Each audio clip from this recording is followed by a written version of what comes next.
The Commandos are a unit that does everything from parachuting through to amphibious operations. It pushes you to a place to really question your higher purpose. Silent running, isolation, 3 days of no food or sleep, etc. Take you to a place where you truly believe that you're not good enough, that you really question and doubt yourself, and it actually comes down to you battling with your brain and fighting to control your emotions, not be controlled by them. I always join with the intent to become a commando and to become an officer. So Commando Selection, walk us through what that's like. I love it. What hasn't been communicated well enough is just how capable the military force Iran is.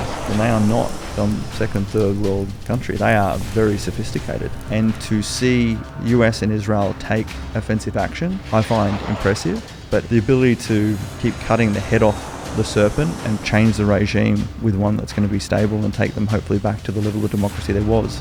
It's going to come down to the people of Iran wanting that and maintaining that. Do you think that the scenario exists where Australia gets pulled into any type of conflict with Iran?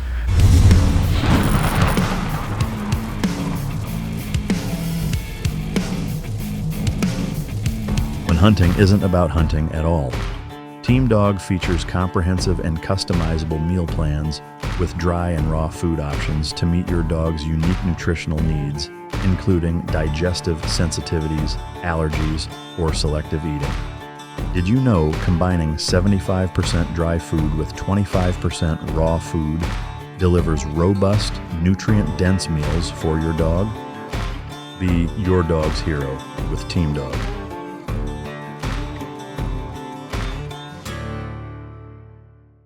Ladies and gentlemen, as always, it's both an honor and a pleasure to welcome my next guest to the podcast. He was a major in Australian Special Forces with multiple combat deployments and awards, founder of Voice of a Veteran, platform to initiate change within the government for better support of the modern veteran community, founder of Veteran Support Force and Veteran Games, also the author of Heston Russell, Forging the Will to Fight. Ladies and gentlemen, welcome to the stage, Heston Russell. G'day, Mike. Thanks for having me. Thanks for coming. It's a treat to have somebody from as far away as you are actually sitting here. I've only had a couple of outside the United States special operations guys in the studio. Usually it's Zoom, and to be able to have unlimited time with you in person is special, and I really appreciate you taking the time to come here. Thanks for making it happen. Yeah. What's the last book that you've read? Oh, my own? Yeah. As weird as that sounds, I literally just finished the audiobook of it. Yeah. But before that, actually a book I read recently was The Song of Achilles. I'm honestly not a big reader, but it was really fascinating. I find if I do read, I like to lose myself in an alternate reality. Was there a singular takeaway from it? Oh, I think when I read those sort of books, I love to think back to that era where I think men like you and I were revered for what we could do in a society that required more of those skill sets, that also required a lot of those values that we hold true in service, like honor, loyalty, respect and love for your common man type stuff. I think I just enjoy looking back on that and sometimes wishing and wondering what if. Yeah. If you had a time machine, would you go back to that time or would you stay here? They're the sort of things I ponder. Yeah. Is that where you would go if you could pick one time in history to go to? I enjoy this question. I think I enjoy the Roman era, to be honest, where, particularly if you're going to go into politics, there was a requirement to serve in the military beforehand, and there was the warrior scholar was really prized in society. Yeah. With that, I guess the difference between kind of the Greek or Spartan era and the Roman era, I think is more significant. The difference between the two is more significant than I think a lot of people realize. Yeah.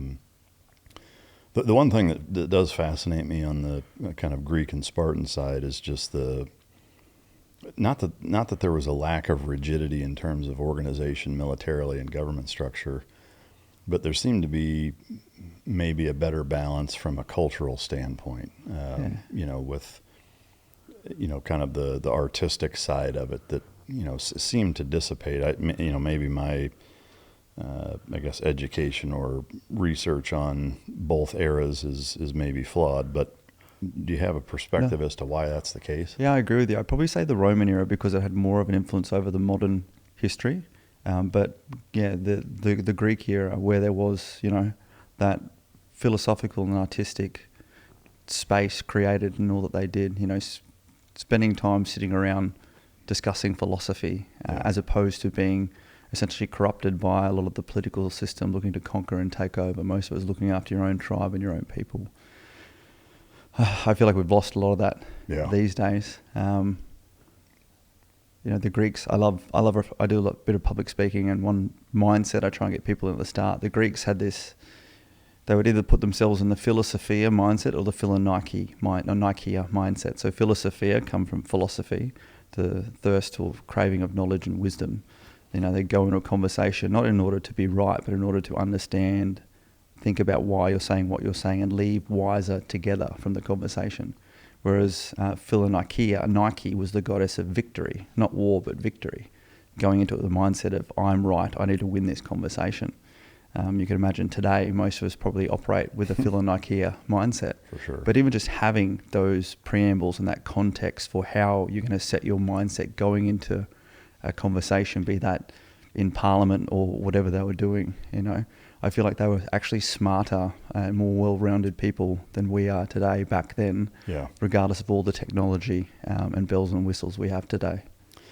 I mean, in a strange irony, I think it's actually handicapped us that way, because so much of it is about entertainment, but there's such an overflow or overabundance of it, from an availability standpoint, whereas back then it was obviously very different. I think it's also really fascinating is how influential that time continues to be even in modern day.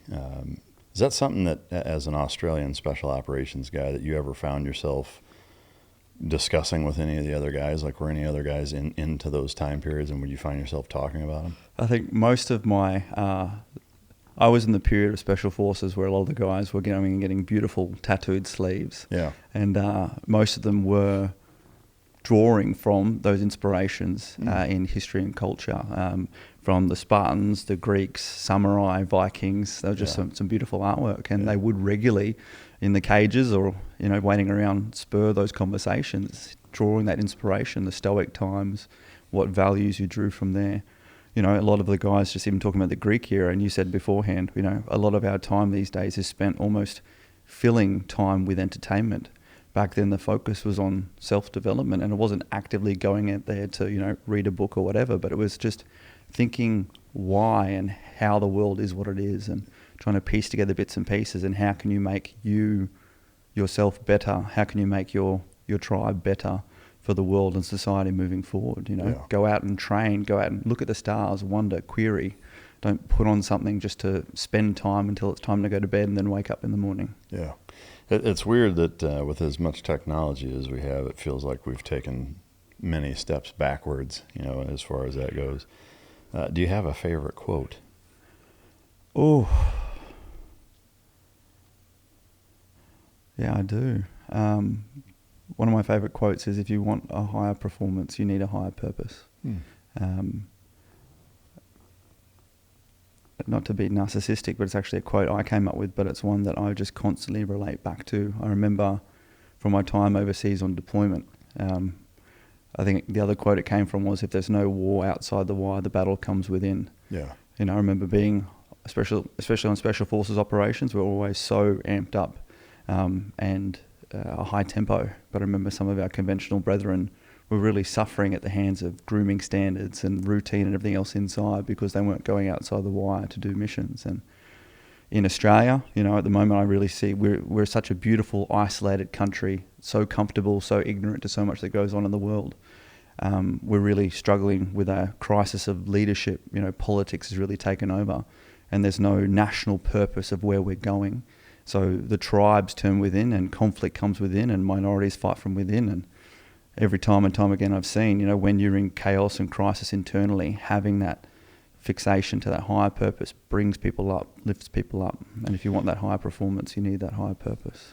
Yeah, I couldn't agree more. It's such a great way to put it. And I find it interesting that the struggle within the wire versus outside the wire that you speak of is such a paralleled microcosm example of broader society in that way, and that, you know, I think most of society, and this isn't even just Western, but, you know, most of the globe technologically are so advanced that, you know, life is nowhere near as difficult as it used to be historically. And with human beings being meant to struggle and overcome things, is that if those things that typically don't exist in human history, then we'll create them. Yeah.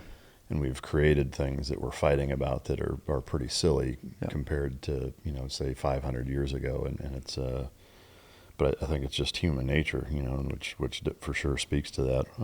You've heard the saying, what is it? Hard men create easy times create easy men create hard times. I don't know about your country at the moment, but ours is definitely in that cycle of... Same thing. Yeah, same here for sure. I mean, it's... I will say I've seen a bit of a shift in the last few years. I think for us, I do think the COVID experiment has shifted a lot of people. You know, certainly I wouldn't say most people, but quite a few, to where the tide has started to turn a little bit with, you know, even the kind of current Gen Z young men that are late teens, early 20s that are coming up are surprisingly, like, even statistically, are more traditional in terms of, you know, whether it's marriage roles or, you know, going back to faith and record numbers and, you know, things that you wouldn't have expected. Like, if you look at the trends of the last 2 or 3 generations, they've continued to downtrend in areas, and now there's this kind of surprising resurgence in a lot of things that I certainly would not have expected. But I think it just goes to that cyclical thing of it can only be a certain way for so long before forces change. No, agreed. With Australia being such a stifled nation in terms of firearm carrying and just weapons in general, like from a moderation standpoint, do you carry anything from a self-defense standpoint? I know you can't carry a gun. I mean, do you carry a fixed blade knife or anything? Australia is honestly a very safe place. I've never honestly felt unsafe in any areas. Recently I moved to Melbourne, where there's actually been a lot of stabbings and machete violence and things like that. Maybe it's just a weird thing of guys like you and I. You kind of hope someone might have a crack one day, because you just know you can pick up a chair, you can pick up a milk crate. It's nothing too crazy. The Bondi, the terror attack in Bondi, the shooting of 15 people, that really was a surprise, because we have some of the strictest gun laws, and watching particularly the young guy work a bolt action rifle the way he did, that just demonstrated a much higher level of training. It's been an interesting one. Our country's tried to clamp down even further on firearms, but you and I both know, you know, you can clamp down as much as you want. If someone wants to commit a terror attack, they will. But no, I don't. I think most people in their home would have a baseball bat or something like that. But with the Bondi Beach thing, do you think that the government's response was reflective of the majority of society? To be honest, I was pretty disgusted by the political response to it. It really became politicised so quickly, and that's really become a turning point as far as public support or lack thereof in the political realm in Australia. In particular, there's this party, One Nation Party, headed up by a Senator, Pauline Hanson. She's been in politics for 30 years. All of a sudden she's gone from a 4% support rating up to like 25, 26, literally becoming like a third party power. And a lot of it's come from, she's been hitting the messaging on mass migration, mass immigration. You know, we've been letting in close to 1 million people the last few years, and for a country of 25, 26 million, it's just ridiculous. And we're not adequately filtering them into society. We're starting to have pockets of radical Islam, even in Sydney's western suburbs, where, you know, I was born and grew up some of my years, or where my unit was stationed out there. And seeing some of our politicians using it as a platform to try and win points, as opposed to being empathetic, understanding, speaking to the people, also rushing to be seen to do something, as opposed to sitting down and analysing what went wrong and coming with a deliberate plan. Australia, I feel, is really getting lost in this place of politics versus leadership, where my joke is there are two jobs in Australia you don't need a qualification for. One is to be a politician, and the other one's to be in the media. And I've certainly had my fights with the media in Australia, but we have this disgusting symbiotic relationship where we have professional politicians who've gone through school, party, university, staffer to become a politician, who need the media to be relevant, to be able to communicate their message. And then we have literally journalists who, some of them are the same straight out of school. There are some good ones, but for the majority, they just need to be relevant and get their messages from the politicians and to be first, etc., etc. And as you and I would both know, like, leadership and planning comes down to like taking deliberate time, consideration, you know, not standing there in a press conference and firing back rapid fire orders. Like, there's not an imperative, a life or death split second imperative for politicians to provide answers to the media. And all that they actually do is provide these quick fire answers that are often poorly considered, that cause anxiety and issues for those watching at television at home or listening or reading, as opposed to, hey, I'm going to take that question and provide you with a detailed response because the Australian people deserve that. And it's just this disgusting relationship where they're just perpetuating their own relevance. And I really feel that's our issue. Going back to kind of the mass migration issue, because to me that's kind of the single point of failure for losing a society, and that, you know, is there a disconnect of politicians and media that you think truly don't understand that diluting a population of 25 million with 1 million per year, mass migrants for years on end, that's not going to have a drastic sway in the culture of a society? Do you think that they don't understand that, or they just don't care? I think the biggest issue I find is there's just not that deliberate and detailed planning and strategic mindset to what they're doing. So, for instance, the last few years, I might have overestimated 1 million. I think it's about 500,000 or 600,000 the last couple of years. They've been bringing them in, and it's been bolstering our GDP. You know, it's been showing our economy to be stronger than it actually is, trying to starve off inflation and all the rest. And that's been the focus, because from a strategic planning perspective in Australia, the one strategic planning document that is released each year by the government is the budget. Whereas you and I both know, like, the budget is something that falls out of planning.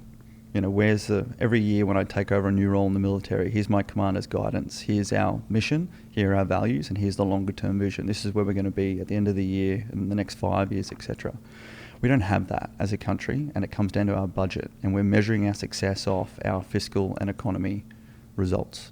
And in order to do that, bringing people in, bringing more money in and all the rest is seen as that motivating factor, as opposed to what can our schools take, what can our public transport take, what can our housing take, what can our hospitals take, the backcasting operation of, hey, what's actually a manageable capacity to also grow and support our own population, while bringing in and growing our country in a sustainable and strategic manner. We're not doing that. You know, when you say to the government, what is the strategic plan behind your migration policy? There isn't one. And particularly in Australia, where we have this fantastic space where we have a lot of time on our hands to pontificate and empathise with those minorities around the world. When there's a conflict in Gaza or anywhere else, next thing, we have a government that likes to be seen to be letting in people from those conflict areas, which is fine, which is great, but what is the process that you're bringing them in? The guys who committed the Bondi massacre, you know, the son was placed on a terrorist watch list known to be affiliating with ISIS people. Yet after he was placed on a watch list, his father was then able to get a legal firearms license and purchase legal firearms. Then a month before they committed the attack, they went to the Philippines for like a month or something, which is a known terrorist training playground, and come back and were able to commit that atrocity. You know, that's basic fundamentals of red flag intelligence, let alone the issues we're having from the locations that we're migrating people and all the rest. So there's a lack of strategic direction, there's a lack of accountability in my opinion, and it comes down to a lack of talent and experience in those who are politicians and not leaders. Yeah. To me, it's baffling, both in Australia as well as here, the lack of understanding of just a society, you know, from an analogy standpoint, the ship, you know, analogy of you can only have so many people come on board before it sinks the whole thing. Yeah. You know, and to to not realize that diluting your culture's population as American or Australian with a certain percentage of individuals over time, like of course it's going to shift that society's entire way of life, at a certain point.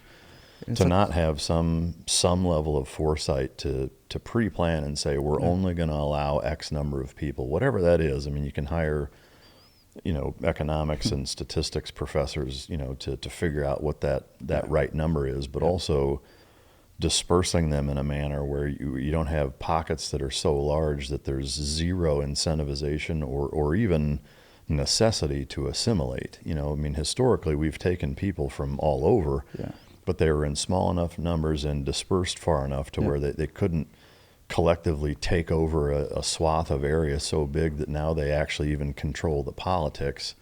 They don't learn the language, they don't assimilate into any aspect of the culture.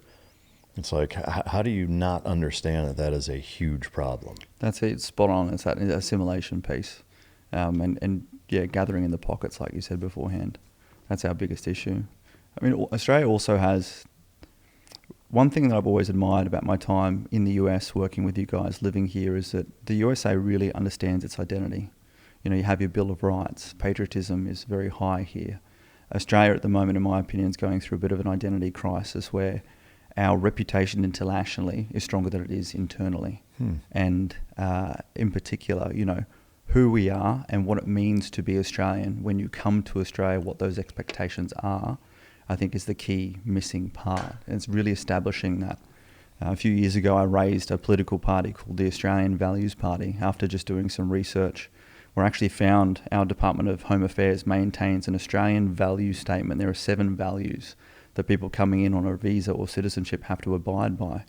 But most Australians, including me up until that point, who are born there and live there, don't know what our values are. Like, we don't have a Bill of Rights or things like that.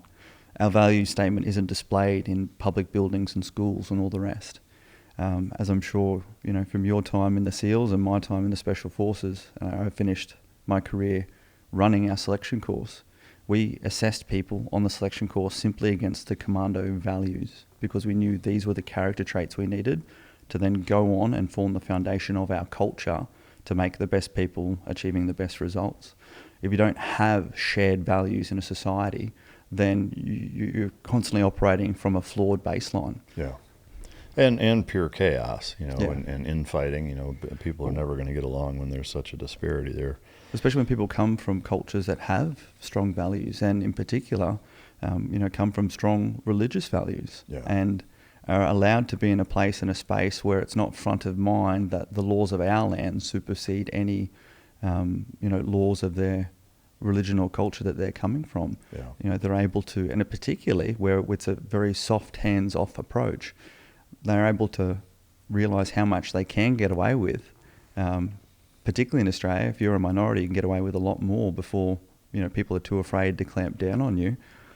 People from other countries and nations are much bolder in what they've had to live through before coming to us, and you find that they're just able to exploit the margins much quicker as well. Yeah, troubling times indeed.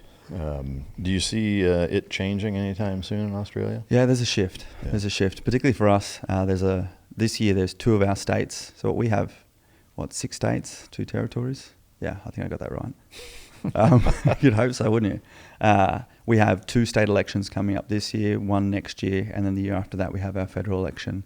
And like I said beforehand, within the last 6 months, there's just been a massive shift in polling. It's really going to be interesting to see where it follows through on election day. I don't know if you're aware, but Australia is one of the only Western cultures where voting is compulsory. I absolutely hate it. Absolutely hate it, because you get people who turn up to vote simply to avoid a fine, which in my opinion is not democracy. And unfortunately you get ill-informed people casting those votes. And going back to my hatred of the media and political symbiotic relationship, so many people just get caught up in the last-minute marketing campaigns of politics, where we don't have a system like you. We have a system, the Westminster system, where you elect your local member and then they elect a party leader that becomes the Prime Minister. I enjoy your system and the French system where you get to elect your own president, and they are directly accountable to the people. But our media campaign will make it seem like the leader of this party and the leader of this party, you're voting for them to be leader, whereas you're not at all, and they're not accountable to you. You're voting for enough numbers, so then they become the leaders. Yeah, that's troubling. I can understand why you're not a fan of that. I would not be either. Well, the reason it is because once I think it's over 4% vote per seat, then the party receives something like $4 or $5 per vote. So a lot of the parties will actually run just a candidate in every single seat, not expecting to win, but just to get over that threshold. So they use their campaign as a taxpayer-funded fundraising event for themselves. Man, that's terrible. Right? Yeah. Any chance that shifts, or it would take a monstrous effort to make culture shift? I think a big issue in Australia again is, I love my country, by the way. I'm a 5th generation veteran. My family's been there for 200 years, love it. But we're lucky. We are so fortunate in the resources and geography and the rest we have. We're just being so poorly managed. And we're also in a place, being such a young country, where people are just used to the way things are. You know, we started off as British colonies, then became federated. We have 3 layers of government for, a population that is the state of California or less than the state of Texas. We're so overgoverned, and people don't appreciate these problems until they talk about it. I get great feedback from conversations like this where people are going, yeah, I've never actually thought about that. And it just takes someone, I think, to come in there and have these conversations and also just ask, why are we doing this? How can we do it better? And then take it to the people and have the confidence to do that. Yeah. What you were saying beforehand about, the planning of mass immigration and all the rest, the issue like us, and I see it's a similar issue in the US, is we're caught up in election cycles, well now we're just caught up in news cycles. Mm-hmm. And it's trying to do what you need to win the next election cycle, whereas many of our potential adversaries, or let's just say opponents, ideological or economic or otherwise in the world, are planning in dynasties. Yeah. They're planning in generations. Mm-hmm. And we're fast,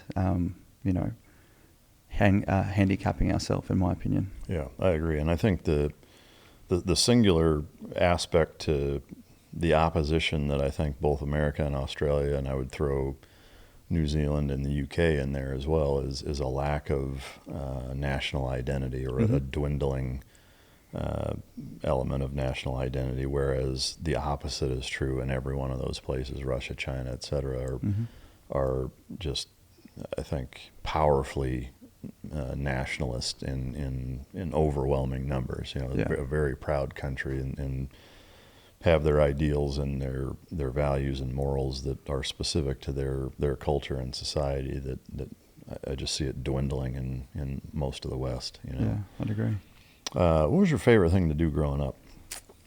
From an early age, from about 4 years old, is playing tennis. Really? I love playing tennis. Yeah. Did you play all growing up? Yeah. Until I still play every now and then. Yeah. Actually got into some pickleball lately. Love that. Got my mum into pickleball. Yeah. But I still have never played it, but tennis or pickleball? pickleball. Oh yeah. Yeah, Have you played tennis before? A little bit. You can pick it up so easy. It's great. There's like tactics to it as well. So you can't just get in there and slug. You've got to slow down and do the tactics. Yeah. But no, tennis is great. I think if ever I had kids, which I don't think is ever going to happen, I'd have them play tennis. I think it set me up for life as far as hand-eye coordination goes. Yeah. And playing other sports. But yeah, there's a lot of discipline in it as well. Yeah. I really enjoyed that. Where are you from originally? Born in Sydney and grew up in Brisbane. Oh, okay. Yeah. Could you kind of synopsize your childhood, siblings, what your childhood was like overall? For sure. Yeah, born in Sydney. Dad was in the military. I actually spent my first Christmas in North Carolina. He got posted over to JFK Special Warfare. Oh, really? Yeah, in North Carolina. He was a parachute jump instructor, military freefall instructor. Oh, wow. And we spent 18 months there. I have a great picture of me as a baby in the head of a snowman. We don't have white Christmases in Australia, so it's pretty cool. But then, grew up most of my schooling in Brisbane. Yeah. And I have an older brother, 18 months older than me, Gile, J-I-L-E. And I have a younger sister, 4 years younger than me, Tarlee, T-A-R-L-E-E. And how long was your dad in the military, childhood-wise? He was in for 20 years. Okay. Then he got out, and then just before I joined the military, he got back in, and he actually deployed to Iraqi freedom literally a couple of weeks before I went to the Defence Academy. Wow. So it was very unique for me to see. My dad was during the 20-year peace period, and in my opinion, I got to see that he didn't really get to achieve what he really wanted to do. He didn't really get to reach Maslow's level of self-actualization in the military, and marriage breakdown, all the rest. And my dad was a different man to then when he went over to Iraq and then Afghanistan, to the man he is now. Just seeing that level of achievement and satisfaction in achieving what he wanted to in his career. And so with that, you saw a noticeable shift in his personality? Absolutely. In what way? Particularly when he got out, he left as a major, and then when he got back in, he was never going to be promoted again. So there was never that ambition to rise through the ranks. He got to go and be deployed in quite rapid fire to Iraq and Afghanistan. So he got to be deployed to active combat, which per most infantry guys is absolutely what you want to do. So he achieved that level of fulfillment, and there was no ambition or ego anymore. He really went into what I'll call like a mentoring and legacy role, and he became, particularly for me, just starting my career in the military, such a great role model for me, such a great mentor for me. And every person I met throughout my military career who'd worked with my dad, it's like, be such a good, competent, professional guy, always someone that was there to help others as opposed to prove himself. And I took a lot from that. Yeah. I mean, it's amazing that you guys were basically in at the same time. Yeah. I've known a few guys who served with their fathers in different capacities. I had one guest that was an Air Force PJ with his dad. Yeah, wow. Like they were deployed at the same time, which is wild. But was it a kind of a, I always wanted to do this? Was it a gradual thing, or was there like a light switch catalyst that really made you decide that's what I want to do? So my experience in high school was not enjoyable. I'd probably burn it to the ground if I had the opportunity, metaphorically, of course. I just went through my own identity crisis in high school. Around grade 8, grade 9, so like 13, 14, I put on a lot of weight. I was still like a runner-up state champion for tennis, but I was, 5'6" and 80 kilos. What's that in? Like 190 pounds. Yeah. And I was like, the fat kid at school. And as hard as I tried, I could never get a girlfriend. I could never fit in. I could never maintain a group of friends. I constantly looked at those I saw as aspirational and tried to adapt myself to them. But in my personal life, it was my dad and his mates, and in particular the other military families and their sons that I would, go on their farms on the weekends, that I found to be the most aspirational men in my life. And, I remember once being at a carols by candlelight around Christmas at the local church, and this old man had a heart attack in his car, and it's my dad and his mates who were jumping in there to drag him out of the car, perform CPR. It was my dad who taught me it was okay to cry, all these sorts of things. And I just saw, and then I backcast, I'm like, how did they become the men they are? Then I saw this military system where I could go in there and do university and get paid to get my degree, as the Defence Academy is in Australia. And I always knew I had fantastic potential. I just craved the opportunity to do it. Yeah. And actually I call a lot of it the lead scout theory. I actually had another, a son of one of the officers my dad served with. He was about 4 years older than me, and he went through the Defence Academy and then went to the Commandos. And I started researching who these special forces and who these commandos were. And at about grade 10, I walked into the career advisor, the defence recruiter with my dad, and said I wanted to be a commando. And that was it. The sergeant had a chuckle and said, there's a few steps you need to do beforehand. But Hey guys, I want to take a minute to tell you about the Mic Drop Patreon, where you can get the real mic drop experience the way it's meant to be seen. You get completely uncensored, unfiltered, and uncut episodes with nothing held back, just raw, real conversations directly from me to you, without YouTube censorship. Plus, you'll see it days before anyone else, with early premieres and exclusive bonus content that you won't find anywhere else.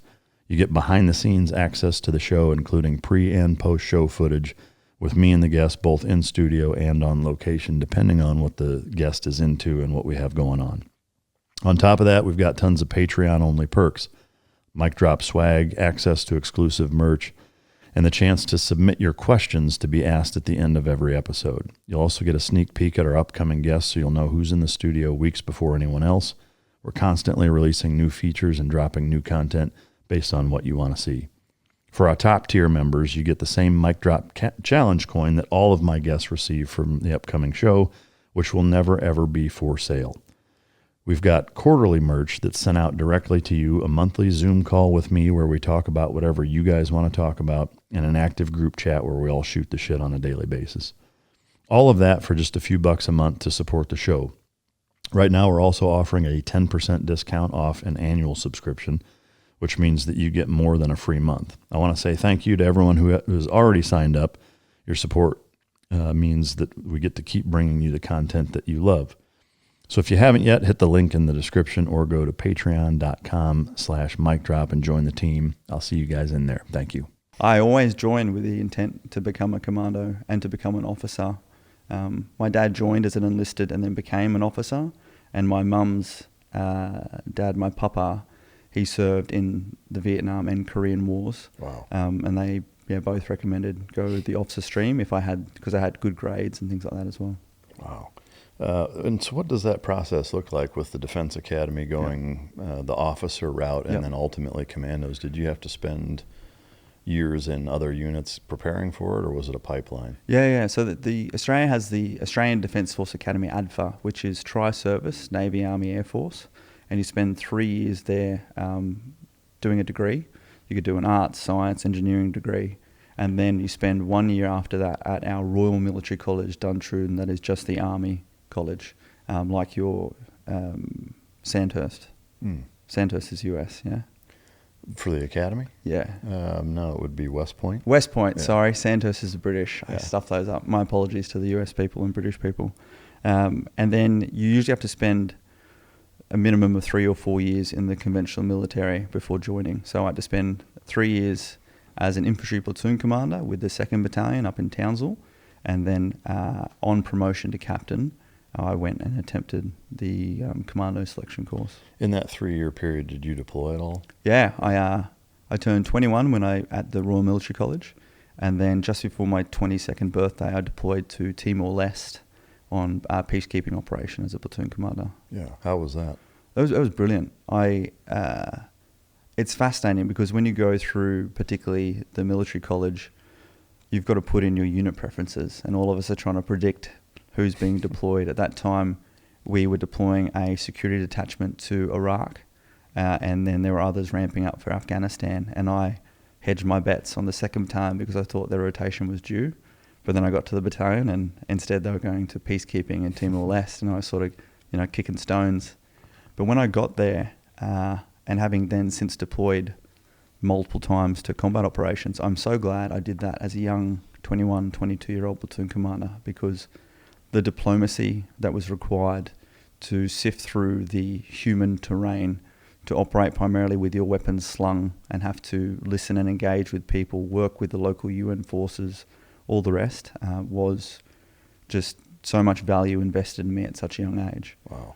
During my time at the academy, I'd actually spent 3 years studying the language Indonesian. So really? It really, the local language is Tetum, but Indonesian was a very authoritative language, given that's who they separated from in their independence. And just my ability to connect and understand, because otherwise I'd been a guy who'd graduated from high school at 17, gone into another institution, being the Defence Academy and the college, and then learnt fantastically about military tactics and formations and all the rest, but hadn't really developed my life skills outside, and I got to learn that very quickly. Yeah, and I think that is such an important aspect of military leadership that you rarely hear about, but you can't go from training and selection qualification right into Rambo style, like that there's a process and a kind of gradual growth and development that I think is required to be successful in those environments. It's the boring, not sexy, stair-stepping approach to getting to that point, but I think you have to have it. And from my experience, the guys that lack that, it's pretty obvious, when they get into positions where accountability, responsibility, and kind of taking a principled approach is necessary, and you see them kind of fall short there. Moving forward into once you were qualified for selection, did you go right into it? It was the second you were allowed to do it, you went for it? Yeah, I was actually quite fortunate. I was a good performer in the infantry, and I was actually offered. Our special forces was having trouble recruiting quality officers that would pass the selection courses, so they actually started opening up direct non-qualified recruiting positions into the units. I was actually first offered one of those into the Special Air Service Regiment, our other special forces unit based in Perth, and it was a key moment for me because it's got a great reputation. It's also special forces, it's got the Sandy Beret and all that, but I really wanted to stick true to my guns and go to the Commandos, and I turned that down.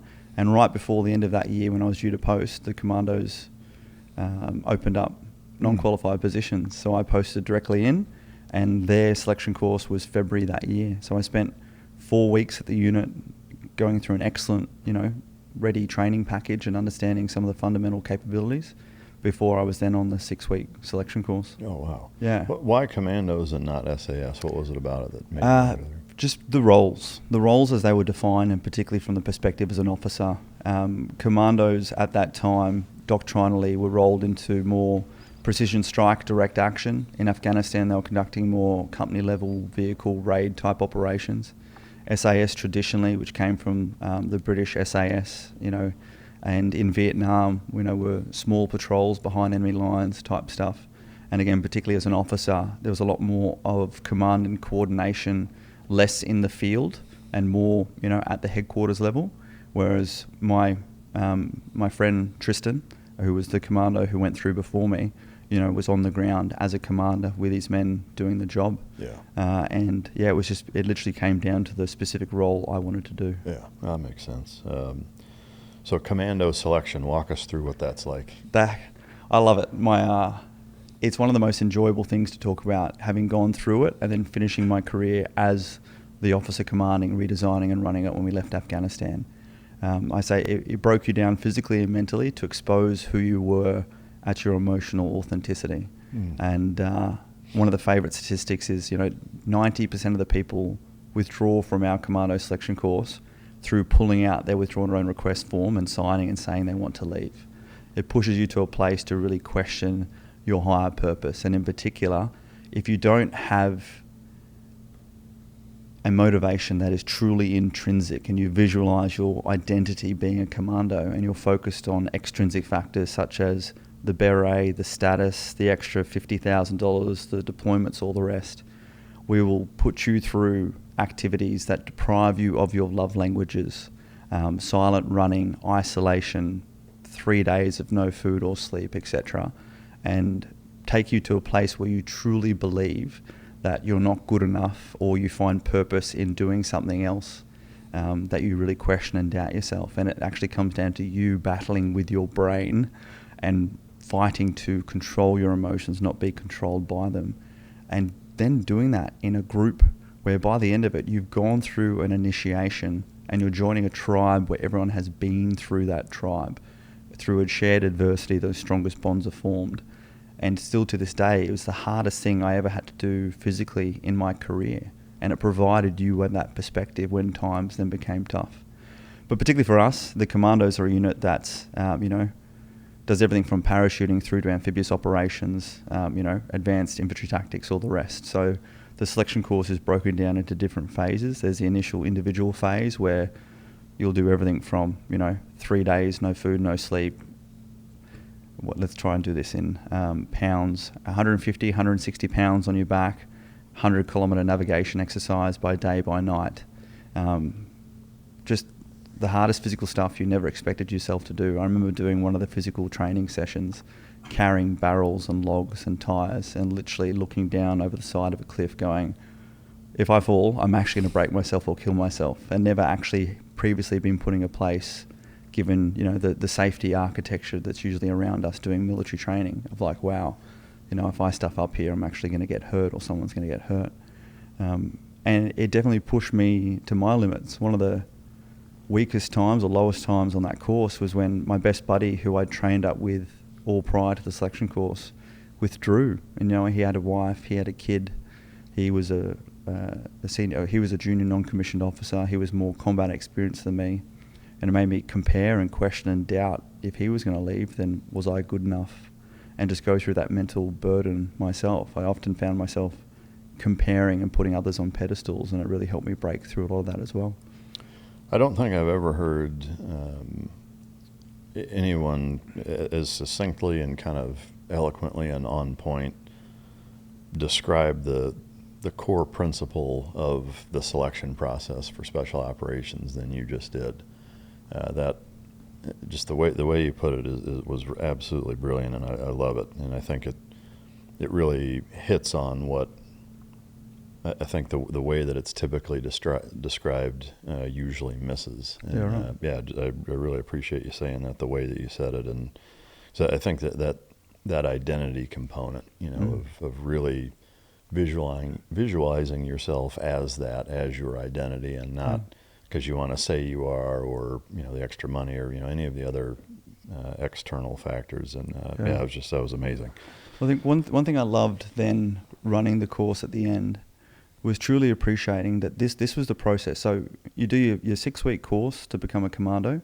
Then there was another year of the reinforcement cycle where you would do your parachuting, your amphibious operations, your advanced marksmanship, your demolitions, your method of entry, medical, signals, all the rest of the courses. And every single event that was on the selection course had to be assessed against the commando values. Whether it was the 100-kilometre pack march through to a 4-hour smash session in the pool, or, remember a task, it's sort out 200 kilos of white rice from brown rice. And you're being assessed on teamwork, communication, and attention to detail. And I remember particularly on one of the on the selection course I was in, a instructor came along and just decided to, give us punishments for pretty much no reason. You can imagine on selection courses, you get some people who use them as their chance to get back for whatever their issue is they're protecting or projecting. And I remember this senior came and pulled him aside, and we thought he was out of earshot. He's like, no, you do not do that. Like, everything we do is justified against these values, because we're selecting the right people based on collective values that we have the organisational and operational experience set the foundations for the right person, that we then have the best instructors, the best equipment, the best resources to then train to become whatever we need them to become as the operational output. And it's just a fantastic backcasting exercise. And I just truly appreciated that. And that forms a lot of what I was saying beforehand about, the requirement for those shared values for a solid foundation in any group. I say this in corporate speaking, but then in countries and societies. I just learned the value of values and the importance of values, particularly as, we then become veterans and transition from service and go through further shifts in our identity, compare ourselves to, the picture of us in uniform and medals and all the rest. I had to go through a later lesson in my life of tearing myself back to who am I outside of being a commando, being this, being that. What are the core values that ground me to my identity? Yeah. That's, again, amazingly well put. So the selection process, you said, is 6 weeks? Yeah, it was 6 weeks when I went through. I think it's 4 weeks these days. It gets easier and easier as we go, of course. Yeah. Welcome to life. Well, that's the joke, isn't it? Your selection course is always harder than the next one. Yeah, last hard class. That's it. In that 6-week portion when you went through, how is it broken down? Yeah, so individual phase, then there was the collective phase, then there was the demarcation phase. Demarc was the 3 days, no food, no sleep. And then we went into, there was like a live fire phase, and then there was a final tactics phase. For those listening and watching, I remember I started that course just above 90 kilos. After doing a 12-week training program up for it, I was fit as a fiddle. I remember finishing the course at 76 kilos. I lost 14 kilos. What's that, like 35 pounds or something? Wow. And we finished with nerve damage in your feet that took 12 months to feel the soles of your feet again type stuff. But it was brilliant. And with each of those phases, what's kind of the objective for each of them? So particularly for the commando capability, and this again differed from the selection course for the SAS at that time, the basic building block of the commando capability is the 6-man commando team. So there was the individual phase where we really tested you, pushed you to your individual physical limits. But then a lot of it was slowly putting you together in teams and then really testing it further. And it wasn't until the very end where you did things like learn the M4 rifle, which wasn't the standard issue rifle in the military. Just started introducing new elements to assess your trainability and all the rest. But it was then putting you in complex physical tasks and then more complex tactical tasks to assess your ability to work within a team. And if you couldn't work within a team, you'd be removed straight away.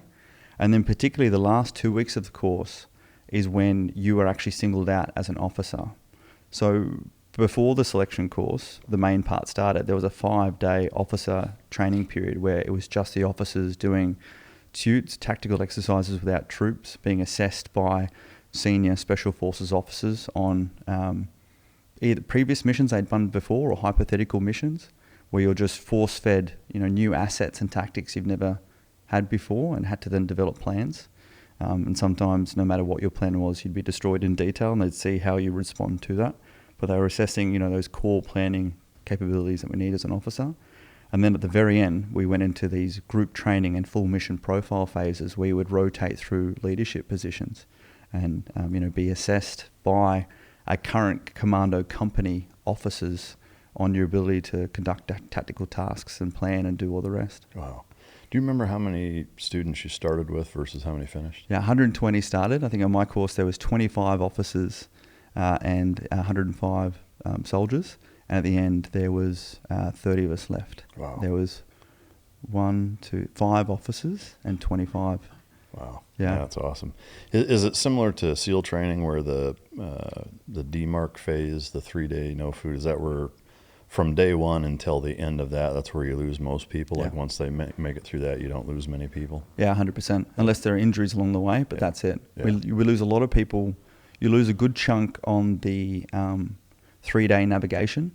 In particular, you're not allowed to talk to anyone. You're not around anyone. I remember personally that's where, I had to remember back to my intrinsic motivation, my young nephew and all the other things. But a lot of people just with that silence and being alone, because obviously in the military, we're rarely ever alone. Mm-hmm. Maybe, sorry, if you guys, under the water, deep down, you've probably still got a buddy. But yeah, a lot of people just being out there alone with these super hard and heavy conditions and pack on their back and all the rest, they would withdraw. But it's that demarcation period where every morning you break up into groups during the day and night, you reconstitute in the morning, and you'd be losing a rank and file every time. Yeah, wow. Once that 6-week process is done, you make it through, where do you go after that? Straight into it. For us, you were put into the transit lines on base at Holsworthy at the 2nd Commando Regiment, or just outside the wire, and you were straight into the next course.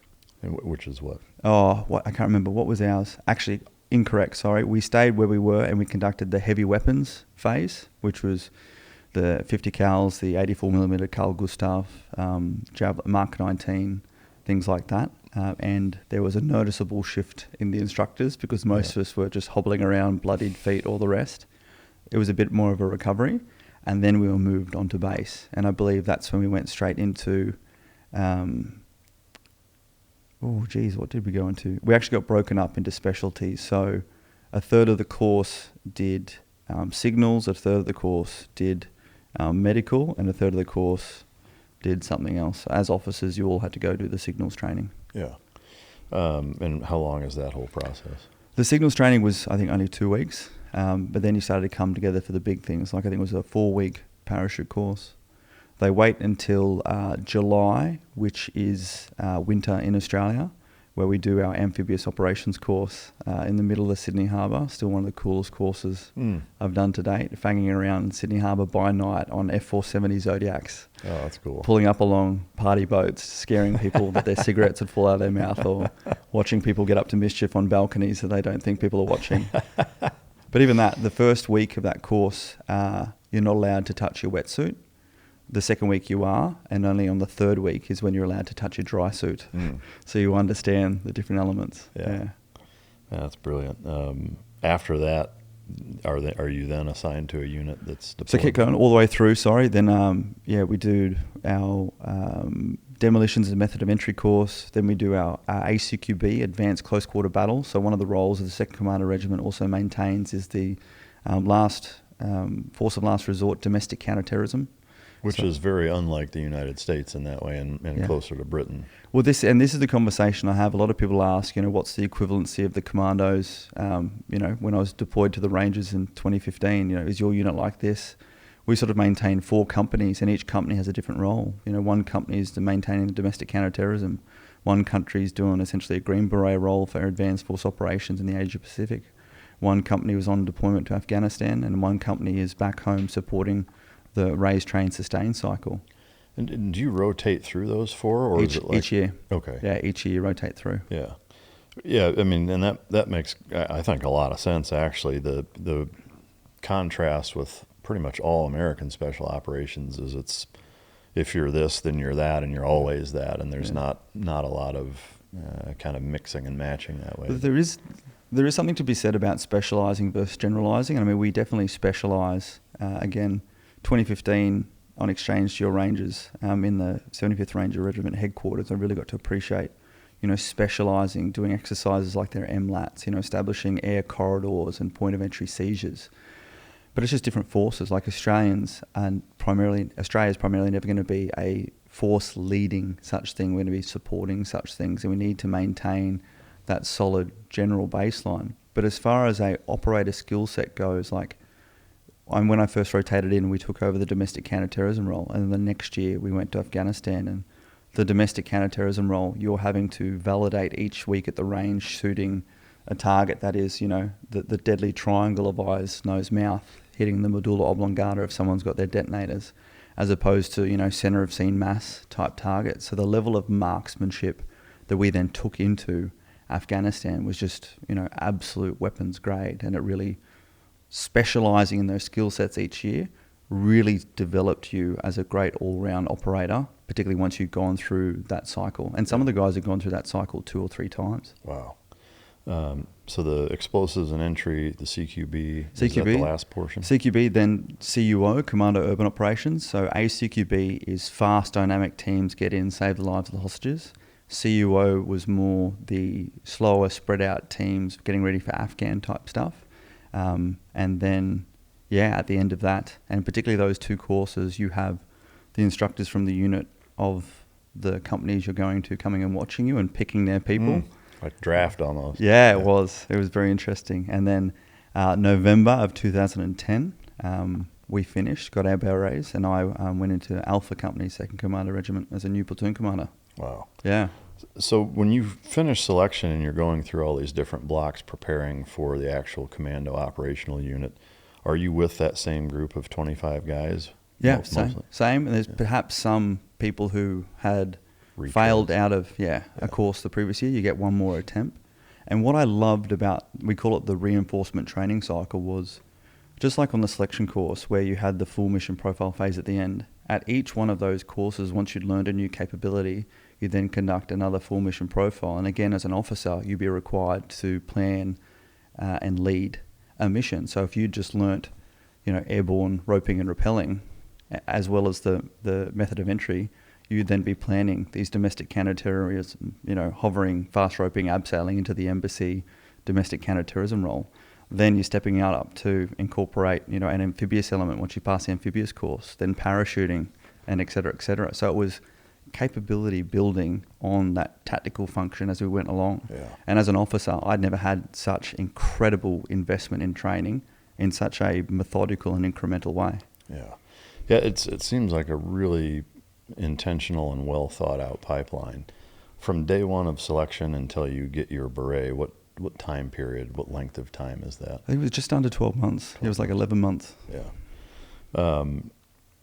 Once you actually get your beret, I imagine similar to us getting our tridents, it's a huge deal. Yeah. A very celebratory thing. Is there any hazing or tradition with any of that they did back then? No, I think hazing got stamped out in Australia pretty hard a few years just before we went through. But So the last hard class was a few before. Yeah. But the fascinating part, even when I marched in as a new platoon commander to my infantry battalion, I experienced that sort of hazing stuff and all that. The really interesting part about going into the 2nd Commando Regiment and Special Operations Command in Australia was just the operational tempo. In July, I believe it was, while I was on my reinforcement cycle, I remember we were at the chow hall during one of the courses, and next thing, all the instructors were called away. And Alpha Company that was in Afghanistan at that time had just suffered a tragedy where one of the Black Hawks, inserting them onto targets, a US Black Hawk, flew low and hit a what am I calling it? Like a knoll on the way in, hit a mountain on the way in. And 3 operators, Ben Chuck, Tim Applin, and Scotty Palmer, were killed instantly. And the rest of the team, you can imagine, were pretty badly injured. Wow. And I believe one of the US crew members also died. For a unit of 400 people, in Afghanistan, Australia lost 41 soldiers killed. And I think the majority of those were from the 2nd Commando Regiment. Wow. So the unit always had one company deployed, one company on short notice to move domestic counterterrorism, one company doing the raise, train, sustain, who was then going to Afghanistan next, and then one company who was doing activities in Asia Pacific. So even to have 2 companies on base and the time to have, hazing ceremonies and all the rest, for me, it was here's your beret. The next day I was literally marching in to take over the platoon that had just lost those 3 soldiers in Afghanistan a few months before. What was the energy like having to go into that? I mean, I would imagine, or I could imagine a group that had just gone through that, and here's this brand new officer stepping in. Did they kind of give you a hard time, or did they receive you well? It was one of the hardest personal and professional development periods for me, because I just constantly suffered from this imposter syndrome. I'd only ever been to Timor-Leste on peacekeeping. I walked into a platoon at 26 years old as the youngest member of the platoon, being the new platoon commander. Wow. Walking into a team that had just lost 3 soldiers, which is the biggest incident we'd had as far as combat casualties. And I'd never deployed to combat operations, and these guys had one just come back from it, or had been deployed 2, 3, 4, 5. I think my sergeant had been deployed 7 times to Afghanistan beforehand. And, in Special Forces, with everyone's call signs, you're the Alpha. I was November Alpha, it was November Platoon. And I love talking about this story, because so many people are like, you've got to assert yourself, you've got to be the Alpha. Whereas, as you would know, in special operations, everyone in the team has a specialization. Like, you were in the dogs for the most part of your career. As a commander, my specialty is leadership and planning. And fortunate for me, we were rotating straight onto the domestic counterterrorism role, where you have to go through like a month-long certification by the government to be proven to be operationally required to take on that role. So we were straight into full mission profiles. We were fast roping into, Defence Plaza in Sydney City. We were clearing empty buildings out in the western suburbs with the police, live ammunition, live explosives, all the rest. And straight away, I was able to just put my head down, bum up, and prove I was good at my job. And then listen to my incredible senior NCOs and their experience, put together planning groups, help myself using all their experience, as opposed to thinking I knew all the answers. And that was the process we were taught. That was the planning process we were taught throughout the selection course. One of my greatest mentors was also the company sergeant major, the master sergeant, who was also the master sergeant on selection course, then came over to become the new company sergeant major on it. And he was there helping me out along the way as well. And it was really a mentoring and motivating attitude as far as the other officers and the senior enlisted within the unit that really helped you go through that. And we're just, again, so enabled by the tempo, the training tempo, getting ready for the operational tempo, that there was no time to flex egos. These guys were excellent at Afghanistan operations, but then... Let me talk to you about something that doesn't get enough attention: sleep. When you're younger, you can grind on for 4 hours and power through, but in your 40s and 50s, that will catch up with you, and fast. Look, a lot of us going into this year, we're finally going to fix our sleep. But it's March now. That New Year energy is worn off for most people, and if you're still waking up groggy and dragging through the day, something has got to change. Beam sent me their dream powder to try and give my honest take. This thing has become a non-negotiable in my routine. I wasn't looking to get knocked out. I didn't want to stay that heavy, drugged feeling the next morning. I just wanted real restorative sleep, and Dream delivers that. It's made with a blend of all natural ingredients, reishi, magnesium, L-theanine, apigenin, and melatonin. The chocolate peanut butter flavor that they sent me tastes like hot cocoa before bed, and I got to tell you, I actually look forward to it. Since I started using it, I'm sleeping all the way through the night, waking up sharp, more present with the family, and actually getting to the gym like I said I would. Beam has improved over 28 million nights of sleep across this country, and it's made right here in America. So if you've been waiting for the right time to try Dream, this is it. They're offering my listeners an exclusive discount. Go to shopbeam.com/micdrop and use the code MicDrop. It's all caps, all one word. You're going to get my exclusive offer for up to 40% off Beam's Dream Powder. This is the best discount Beam gives out, so tell your friends as well. Even if they don't listen to the show, if they want to fix their sleep, they've got to try Beam. So remember, go to shopbeam.com/micdrop and use the code MicDrop. With my code MicDrop, you can get Dream for up to 40% off. Try it today. Bringing that back down to the fast, dynamic, close group requirements for domestic counterterrorism, a few of them hadn't done that for 3 years, and I had just come off courses. So, yeah, it was the perfect planning process, but I tell you what, the first thing I had to do was get out of my own way, stop putting people on pedestals, and it came down to just being brilliant at the basics of your role. Yeah. At the risk of taking too many steps back, Yeah. But in the interest of accuracy, just because I want to be a stickler about it, you mentioned my time dog-wise. I wasn't introduced to the dog program until the very end of my career, and, and the majority of it was as a civilian contractor afterwards, working for the SEAL teams. But Gotcha.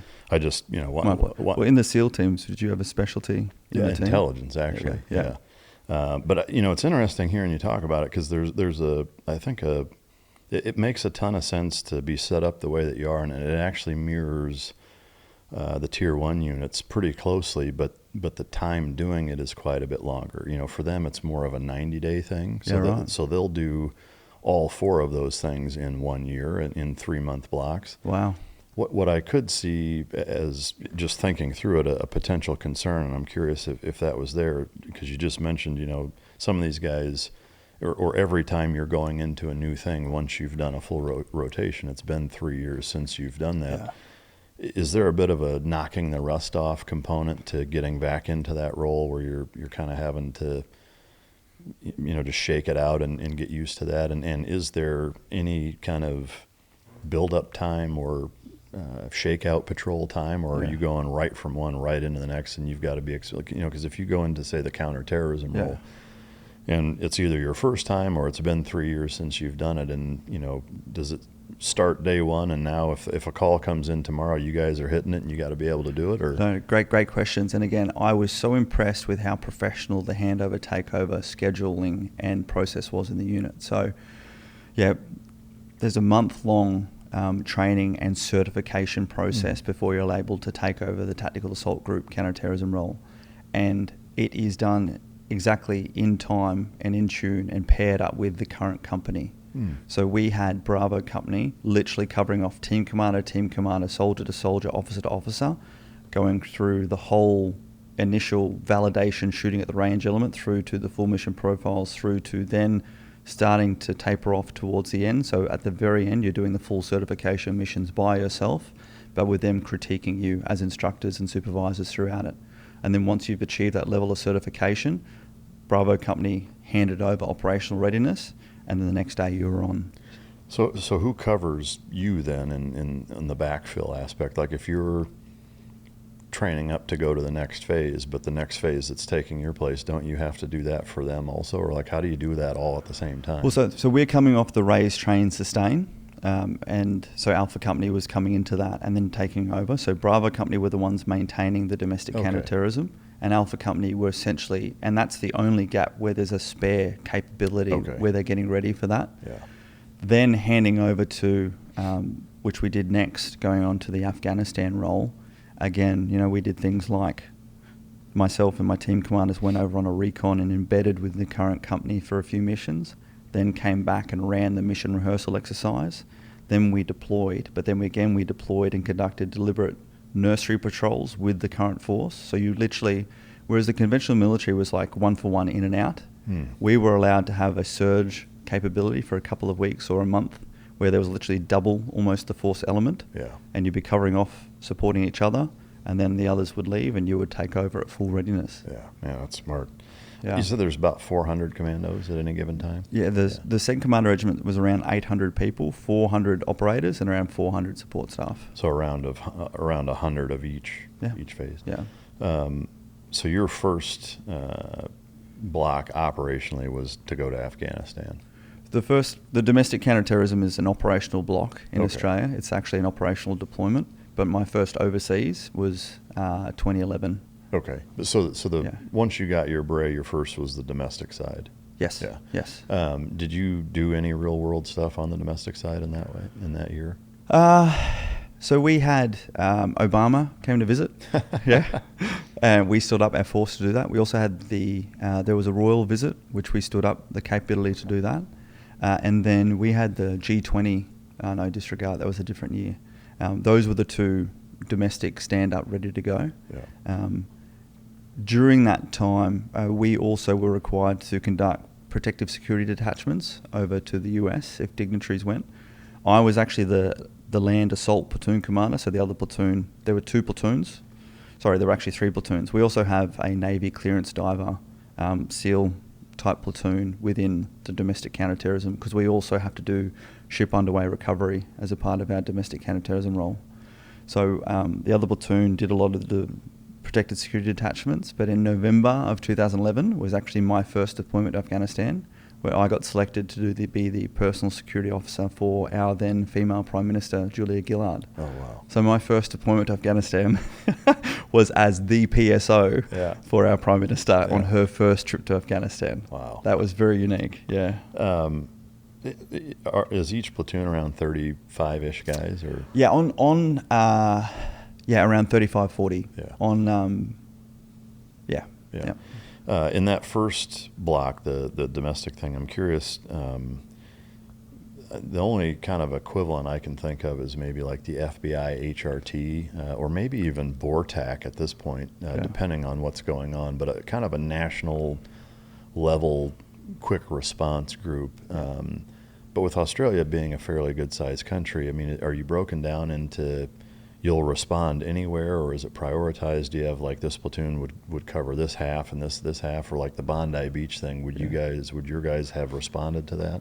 No, so we really are the force of last resort, and we maintain a tight number of hours, notice to move, you're not allowed to drink, all that sort of stuff. But as far as the legislation in Australia required, we could only respond if there'd been a handover from the government to the military, which could be conducted by either the Premier, the Prime Minister, or the Governor of that state. For example, just fast forwarding here a moment, the end of 2014, I was the adjutant of 2 Commando, which has a senior role within that domestic counterterrorism role, when the Lindt Cafe siege happened in Australia. A gunman took a group of people hostage in the Lindt Cafe right in the middle of Sydney city, and we responded by immediately recalling our people, constructing a full mock-up of that building, that location at our 360-degree range out at Holsworthy, and conducting training serials, getting ready to do it. We embedded snipers with the police snipers. But at that time in Australia, our legislation was so stringent whereby there was double or triple glazing on the windows into that, and the police didn't have a tactical sniper rifle that could penetrate the glass, but we had our 50 cal Barretts and Afghanistan weaponry. But even for us to be able to hand over those weapons for the police to use would have required a full handover of authority to the police, and sadly that resolved in a very poor result. But the legislation has since changed since then. Yeah, wow. Have there been many instances where that block of commandos is actually used real world operationally in country?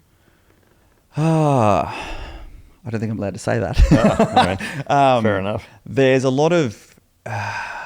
I guess, can you just say yes, they have been used, or no, and not get into the specifics? Yes, they have been used, and we are used, particularly in support of police intelligence, anti-terrorism development type stuff. Yeah. As far as kinetically employed, no.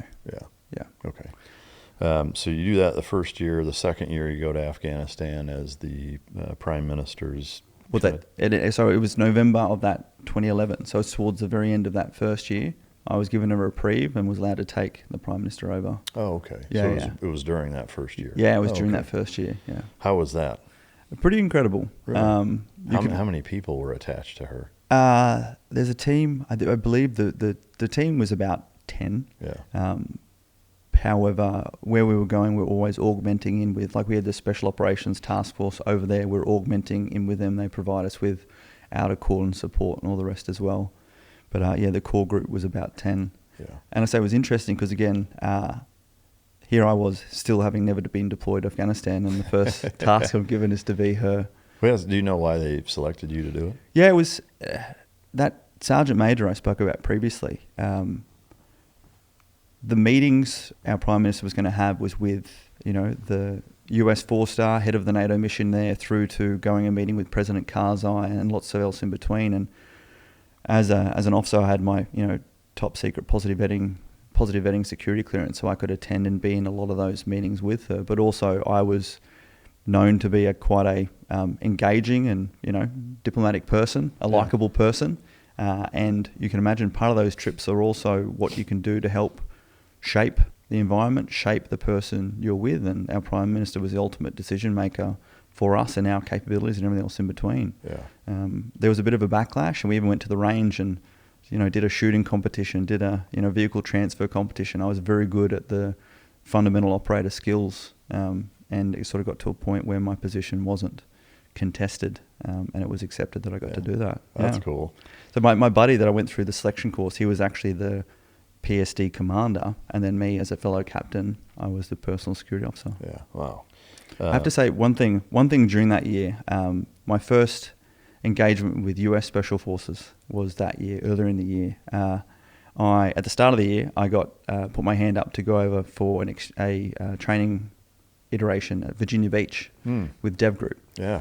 Their ship underway recovery training, where they basically hire out a cruise liner, fill it full of hostages, and then working with some of the squadrons and FBI HRT, run these serials to, rescue hundreds of real-time hostages.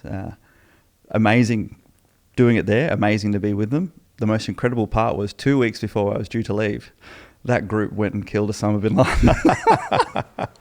And you should have seen the shit hit the fan with the senior enlisted and everyone else back at the unit trying to cut me off at the knees to get over there to work with the unit that had just killed bin Laden. But that's awesome. As is the process to get into the US, visas and approvals and all the rest. Yeah, no one could spin that up in time. So as a brand new platoon commander, that was pretty incredible. That's awesome. Your Dev Group guys were very impressive. Yeah, I mean, those guys are incredible. Was that your first time to the States other than when you were a young child? No, 1996, Mum took us to Disney World. Oh, wow. That's cool. But otherwise, that was it. All right, so I guess any funny or cool story you can share from your time working with them, or all close? I was just so impressed at how hard they pushed themselves.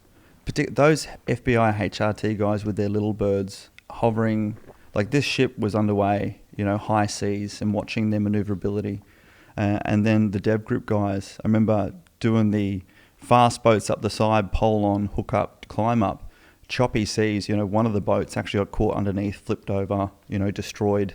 A couple of the guys got some minor injuries. But in particular in Australia, that sort of stuff, we were so deliberate, as you guys were in the safety architecture, but it was seen as pushing to failure, and then the lessons learned were taken away, as opposed to, oh my God, look at what just happened. And I really enjoyed the adult learning environment and the very mature mindset. Very different in Australia, like, losing one of those boats is half of our budget for the year type stuff. Yeah. But just seeing that level of professionalism, and I actually brought back some minor tactics from observing some of the skills and drills that those guys were doing in some of that domestic counterterrorism role to my guys. And it was really made me understand the value of that, those combined exercises and the translation and passing on of information. Yeah, that's really cool to hear that. Yeah. So the next year block was Afghanistan. Afghanistan, yeah. Walk us through what it was like going there. And I'm also curious, In your commando group, did you work with any of the Australian SAS guys overseas, or did they keep you pretty separate?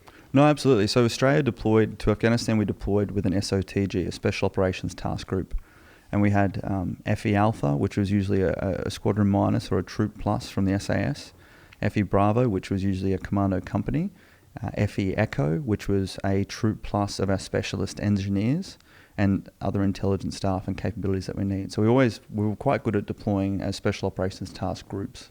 Yeah. The lead up to what was SOTG Rotation 18, so we were due to deploy July, August 2012. I think it was March, April, I went over to Afghanistan for 2 weeks with my sergeant and some of my team commanders to embed with Delta Company. As it turned out, at that time, I was living in Coogee in a house with two mates who were my classmates from ADFRA and RMC. Oh, wow. Who were also captains, and one of the captains was the platoon commander I embedded with over there in Afghanistan. Yeah. And the other captain ended up being my JTAC. That's wild. So the passage of information in our household was pretty great. But yeah, I went on, I think, 4 or 5 missions with him, and that was really awesome. At the same time, so we were based in Tarankout at Camp Russell, but then we went to Kandahar and got to look, touch and feel and climb inside things like the AC-130 gunships, the Predator, the Reaper drones, all the rest, and see all this stuff that you'd heard about on paper, but up until that time had not seen. And also embed into and get affiliated with a lot of the other intelligence assets that were over there. It was pretty cool. And then again, and particularly going over there and seeing what the latest tactics were. I remember at that time, it was very difficult to... The threat to air, aviation, particularly helicopters, was quite high. So the requirement on having 2 separate ISR assets maintaining, 1 to 2 hour soak on a HLS before you're allowed to use that, et cetera, et cetera. They'd then been able to develop this tactic and get the battlefield commander to sign off on this airborne response or air mobile response force, whereby Black Hawks could essentially work as pairs with some Apaches over the top to do, squirter interdiction stuff without approved HLSs, as long as the Apaches were overhead. That tactic had just been approved on that last rotation that we were there for. So then when we went back to conduct the mission rehearsal exercise for our guys, we brought that back and made sure we rehearsed that as best as we could to train the team commanders in the command and control, and even having an extra signaler or an extra radio attached to them because they're going to be in dislocated locations type stuff. So it was really valuable. Wow. It was very mature for us to go and do that. Like no other deployments are you able to go do a recon and embed with the current force and then come back and shape your own training for certification to go over. Yeah, that's a really intelligent way to go about it. I wish that was kind of the standard, I think it's handy for us being so small, we're able to do that. Yeah. And even in that mission rehearsal exercise, the SAS troop would come and the engineer troop would come, and we would have to do some certification working together in order to be able to deploy. So I assume once you went back with your whole, I guess you'd call it... The platoon. Or the group, the company group. The whole group, company, before you went, was there a kind of 30,000-foot view sit-down of your leadership that said, okay, you're going to Afghanistan, you're relieving this crew, this is the area you're going to, here is where this puzzle of the piece fits into the, or here's the piece of the puzzle that fits into the entire puzzle of Afghanistan, and this is what we're trying to accomplish. Were you privy to that? Yeah, I think twofold. Firstly, knowing that we were deploying onto that, even throughout entire time back in the domestic counterterrorism role, there was always weekly or monthly briefings of what was going on over there, particularly as the mission moved on. I remember during that year, we started doing a lot more anti-drug operations with your US DEA in Helmand Province. Even that had different certification requirements.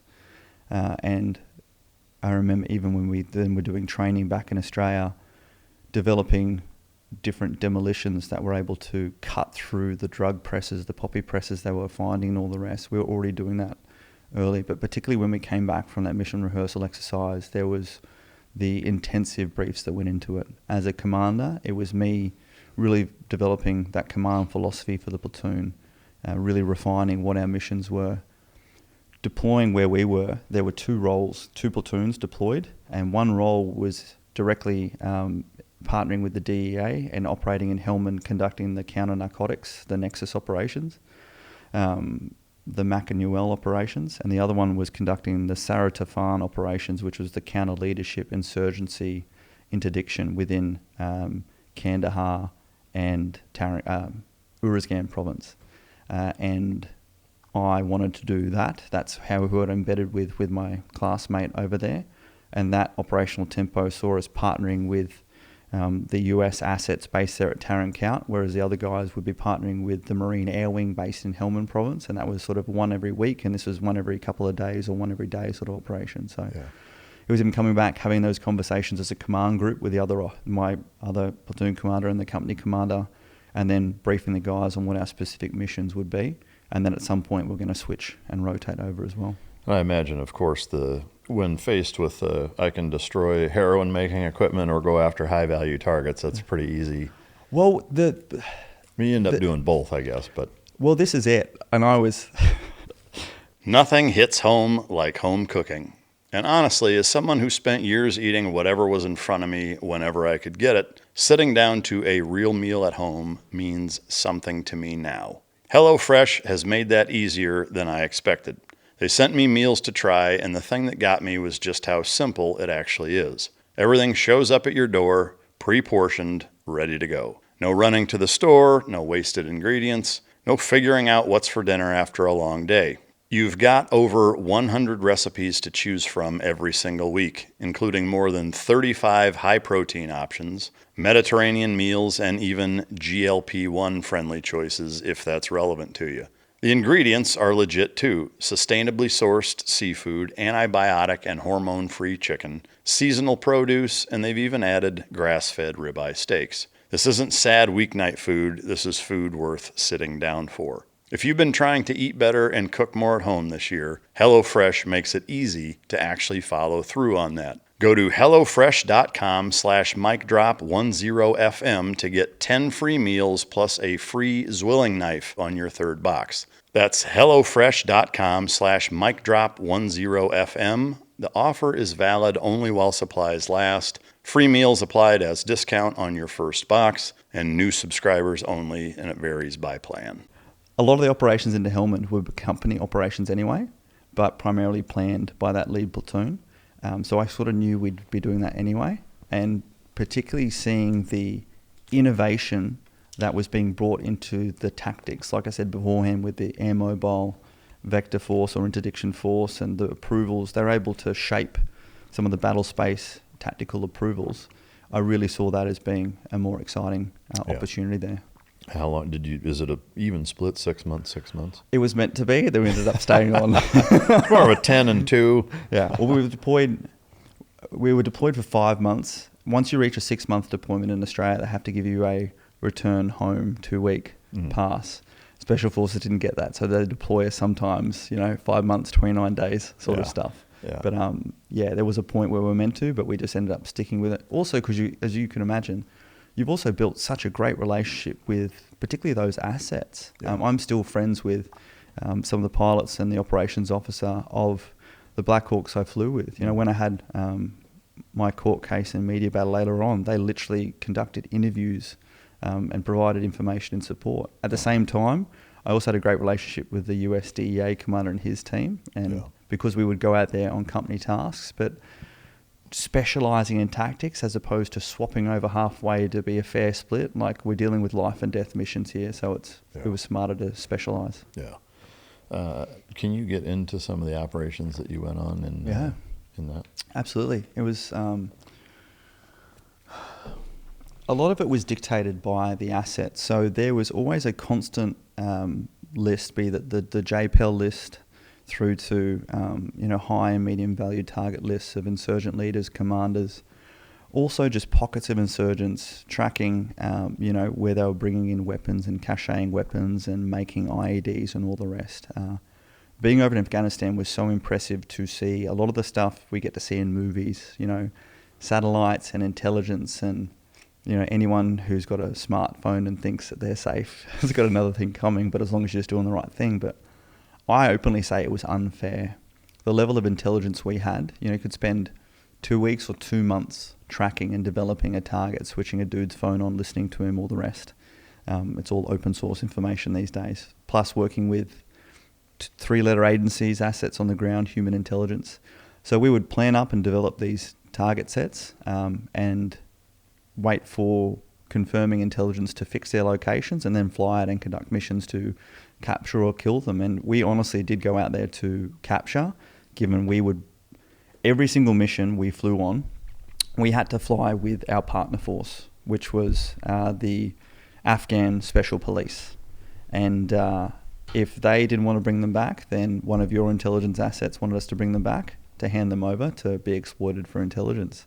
Most of the time it did end up in kill because they were never usually alone and had a protective team and decided to fight instead, and we defended ourselves as it goes. But yeah, I mean, in that 5-month period, we conducted 67 missions, killed 117 insurgents, captured a lot more, and most of those looked like a package where I would split the platoon between 1 Chinook, 2 Black Hawks, 4 Apaches, 1 Chinook, 2 Black Hawks, 4 Apaches, insert a ground force clearance element with our partner force and the Chinooks, use the Black Hawks as immediate interdiction pairs and then have them to insert into different areas, including snipers in overwatch positions or blocking assault forces, and then having the Apaches to provide that support. Yeah. And then every now and then we would force concentrate into larger missions, but one of my funnest missions actually was fun. One of my most enjoyable missions was actually, there was a key insurgent commander that our forces had been trying to find Objective Slayer for years in that theatre. And we basically deployed ground force elements in our armoured Bushmaster vehicles out into this whole valley to set up all the sensors you need to pick up someone when they jump on their ICOM radio. And then I broke up my platoon between different team commanders, and I actually sat back at base with the screen, with the map.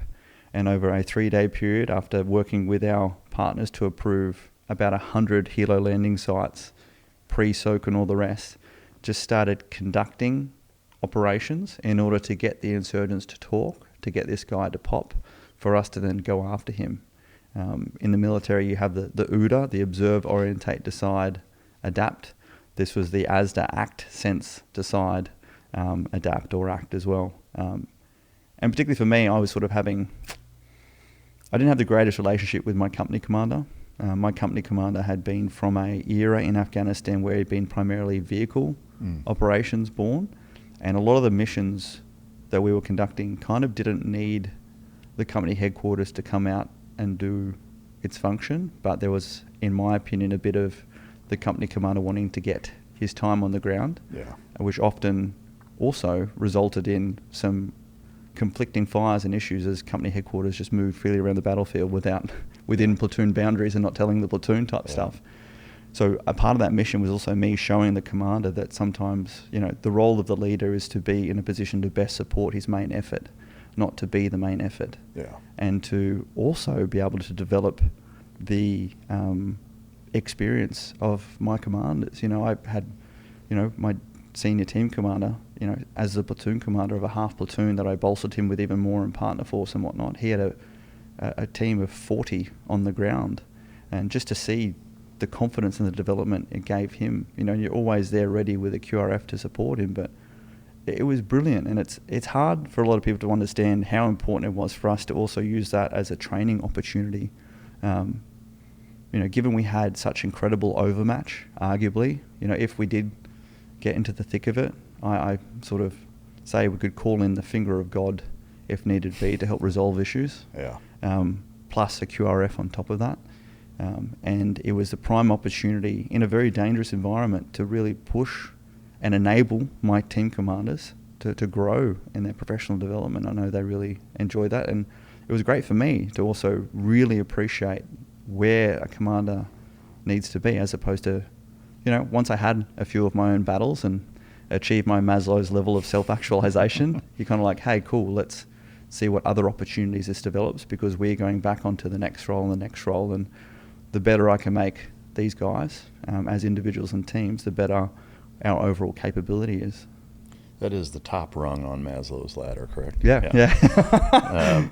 Just making sure. No, it is, yeah, self-actualization. Yeah. I kid about it. I don't know. Combat was so interesting for me, where I'd have such a hyperactive mindset. I think I was a very good combat commander because my mind's always thinking, if this happens now, if this happens now, if this happens now. And there were a few times where I truly got into the personal sort of gunfight situation where the best way I can describe it is just being in a state of flow. I just felt so aligned. Very Neo-like. Yeah, it was, honestly, it felt like time slowed down. I remember moving around the corner of a compound once and like literally visualized there being an enemy around that corner, and as soon as I got around there, he was where I expected him to be, hearing the gunfire, hearing what my team was saying, and I was able to neutralize the threat right there and then. And you almost felt like, did I manifest that guy to be around the corner? Or did you remote view him being around the corner? Yeah, almost? I did. Yeah. But it was just amazing to feel the outcome of all the training and experiences you've been through to that point. It was just the true validation of the whole system and process, and not in a way where it was, celebrating death or warmongering. It was like the true pinnacle test of your elite skills. Yeah, that's fascinating.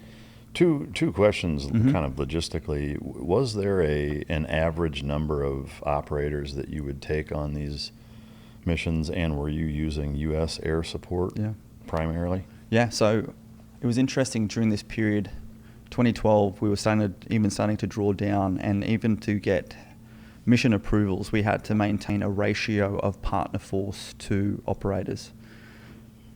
We were still able to do things like only count the actual qualified operators as the ratios, but I could almost always take all except one of my teams on every mission, and then I could usually always potentially have that other team as an overwatch or something not counted within the partner force ratios. So it's usually always about 40 commandos, and then sometimes that number, if not more, of partner force. Yeah, and typically U.S. air assets for... Yeah, so all the air assets, all the helicopters came from Task Force Gunfighter. They were Blackhawks and Apaches. And then we had a number of units rotate, providing us with the Chinooks from Task Force Kong through to the Hill Climbers. I'm impressed I'm remembering these names, by the way. Shit, me too. Yeah, I have all their patches. They were incredible. Even some of the Chinooks we had come in were, reservist crews. But they were just brilliant. They were like, hey, this is new for us. We want to work with you. Like, let us know how to service you best. Yeah. Also speak American. Yeah, right? Trust me, I can do it on the radio, but when I talk, it goes southern real quick, y'all. Dude, that is fucking great. I love it. Did you ever talk like that on the radio? Right, so good. Australian Raytail it's like, Roger, acknowledged, whereas you guys like good copy, how copy, good copy. Like, we jump on it. Dude, that's fucking great. You got to learn the language, hey? Yeah, I know it. Well, I mean, we joke, but something as simple as an accent on a radio in a chaotic situation can make a huge difference for sure. There are a number of times where I had to personally call in, direct fire from an Apache and things like that, and I've got the tapes from it. Shit. And it's like, that's a trip. This is the call sign November Alpha. You have my authority. Engage.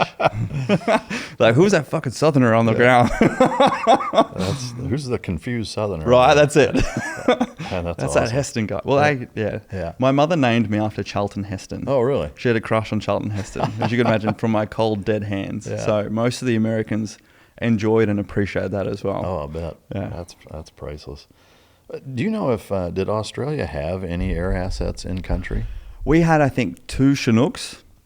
Don't shoot me, Australian Aviation, and it's very disappointing and very demoralising. Where they were mainly on the trash runs. They'd mainly fly around to the FOBs, collecting the trash, delivering people and supplies, things like that. Yeah. We never flew tactically on any Australian aviation assets. Yeah. I know we potentially had some lower tier ISR. Drone assets flying around, but we never had sort of the Predator Reaper level. Yeah. Was there a hairiest 2012 Afghanistan mission where things kind of went sideways the most? Any close calls that way? Yeah, I mean, I don't think. Yeah, the one mission that obviously I'll never forget was the mission I lost Corporal Scott James Smith, 21st of October 2012. It's probably the most unique mission in that we were approached by the battle space commander of Helmand. He was a US, was he a colonel? US colonel, Marine colonel. And long story short, they wanted to go in there and clear Keshmesh Khan. And Keshmesh Khan, the Kajaki Fan, was an area that we had lost two commando sergeants, Sergeant Brett Wood and Sergeant Todd Langley the year before. One shot in the head and one killed with an IED. It was the Badlands of Helmand. And long story short, the combat capability required to clear that for his approvals would have been pushing a brigade through. However, their mathematics were that if a commando company group supported by a squadron of tanks from the US Marine Corps 1st Armoured Division, I believe it was, then that would be a sufficient combat power given the tactics and effectiveness of our previous operations and then the firepower of the Abrams tanks and all the rest. Now, this was an interesting one where very quickly, it was so unique. Australians, I believe, hadn't fought alongside tanks since the Battle of Bin Ba in Vietnam, so it was going to be a history-making moment. But the question was, like, is it a Special Forces mission? Why is, an infantry company not doing this? And it's because we were Special Forces and we'd been shown to be able to take on the combat ratios and effectiveness required. So we inserted via the Marine Air Wing in the early hours, conducted a bunch of sneaky engagements, killed a fair few insurgents, and in the morning the tanks came and married up with us and we commenced what is just a conventional clearance from west to east and watched a conga train of 1,000 plus civilians march up and over this giant hill in the distance and heard all the insurgents say, arm your IEDs, they're coming. And the second morning, Scott, who was one of our specialist engineers, moved with his team to clear a compound that was firing on company headquarters. And they immediately found a compound that was filled with IED componentry. And Scott identified a doorway that was suspicious, told the commando gunner, Chappie, to stay back as he went forward and cleared, and encountered a zero metal content pressure plate that detonated and killed Scott, instantly shattered him into 1,000 pieces. And as I'm sure you can imagine, once a giant explosion goes up, the enemy knows what's occurred. And for the next 3 hours, we were sort of in the thick of it, fighting to defend our positions as every enemy in that area focused on us. And it was pretty incredible. I remember I then had to jump on top of a tank and drive with my team to the compound, encountered the partner force who had just seen someone obliterated and refused to even take a step. Next thing, we're taking fire from everywhere within the compounds and so close to compounds that I can't give permission for any air engagements given the collateral damage restrictions. So literally had to get this tank to plough a hole through a compound 100 yards in that direction and then try and walk insurgents in the tank tracks so they don't go off it. Then we're getting shot at while doing that, trying to run and keep them on. And it was pretty incredible. And then I say it's one of the most inspiring moments for me where I was already frustrated we're on this mission. I was already frustrated with the company headquarters and the situation that led to me having to push a team to that compound. And I just felt the requirement to, exercise my authority, take command, be in charge again. And I just remember there was this moment where I just stopped and looked around and watched my guys engaging from rooftops, engaging from corners, barking orders to each other, fighting in teams, fighting in pairs. Just kicking ass. Just kicking ass, just doing what they do best, shooting, moving and communicating. I then remember looking over here and my medic and my platoon sergeant had already said about grabbing a team on hands and knees, crawling around with little Ziploc bags, picking up the pieces of Scott that they could find. And it was so inspiring, man. Like seeing these giant, big, burly commandos, like with the most tender hands picking up their mate. And then, 2 hours later, I carried the 2 garbage bags of Scott to company headquarters to give to that same sergeant major to put on the helicopter and fly home. And then it was my job to refocus the platoon for the next 2 days of clearance operations we had out there. at a time where, again, we were frustrated with the mission. We just literally lost. Scott was like the guy who was so good at his job. He'd already found some IEDs. He found a mine. He disarmed a suicide IED vest that we found where they were meant to blow it in place, but he knew we got like 50 fingerprints from ball bearings and all this sort of stuff. He was the least guy in the movie that was meant to die. Everyone liked him. He was just such a jovial character, 24 years old type stuff, you know. Yeah. And to refocus them to make sure that vengeance wasn't, you know, front and foremost in their heart. And my favourite picture that I have on my desk at home is a picture of me with a map laid out, and one of my sergeants went and put your US F1 grenades on the corners to make it look specky. But, you know, usually orders and missions were 100, 200 PowerPoint slides with models and imagery and all this sort of stuff. This was stuff I was taught day one, week one at the Defence Academy. Bring them in, get people around the map, go through the SMEAC process of orders, refocus, realign people, link them back to the higher purpose while we're there, and then let them know we had a higher purpose, which was to carry on the rest of the mission in honour of Scott, to do him proud, and to make sure that, you know, we weren't beaten on this mission. In the transfer of remains to the Sergeant Major, was there a bit of a contestant or contesting type of attitude towards him in doing that, or how did that go? He's still a man to this date who's one of the men I most respect in this world. And this guy is like 6'2", 250 pounds. His quote is, he has a head like a cut testicle wart, but he's not. He's a lovely guy. And he was also our close quarter fighting instructor. This dude could tear you apart in pieces. But I just remember turning up, and I was super frustrated with the company commander, and I was literally carrying Scott. And he just turned up and was like, "Hey boss, I've got it, I'll take it from here." And he just took Scott and got him out to the helicopter. Yeah. And then me and the other captains, you know, went in and did what we needed to do with the company commander. Yeah. What message did you give the guys in terms of the focus on not having vengeance front of mind? How did you tell them that? That's it. I remember going over the plan in detail. In that conversation with the company commander, I was very upfront, where I was like, great, so we've done it your way. We've moved in one direction. We've let them all know where we're coming from, and we've encountered, as per the intelligence picture, the enemy's most dangerous course of action. So we can either continue or we can apply some proper tactics to this. And the decision was made to conduct a deception operation whereby the other platoon, Oscar Platoon, was going to conduct an overt extraction that evening towards sunset with all their vehicles out. And then my guys would actually then conduct a more clandestine exfil, link up and take all their armoured vehicles, and then roar in the next morning and conduct essentially a battle run into the centre of Keshmersh Khan itself.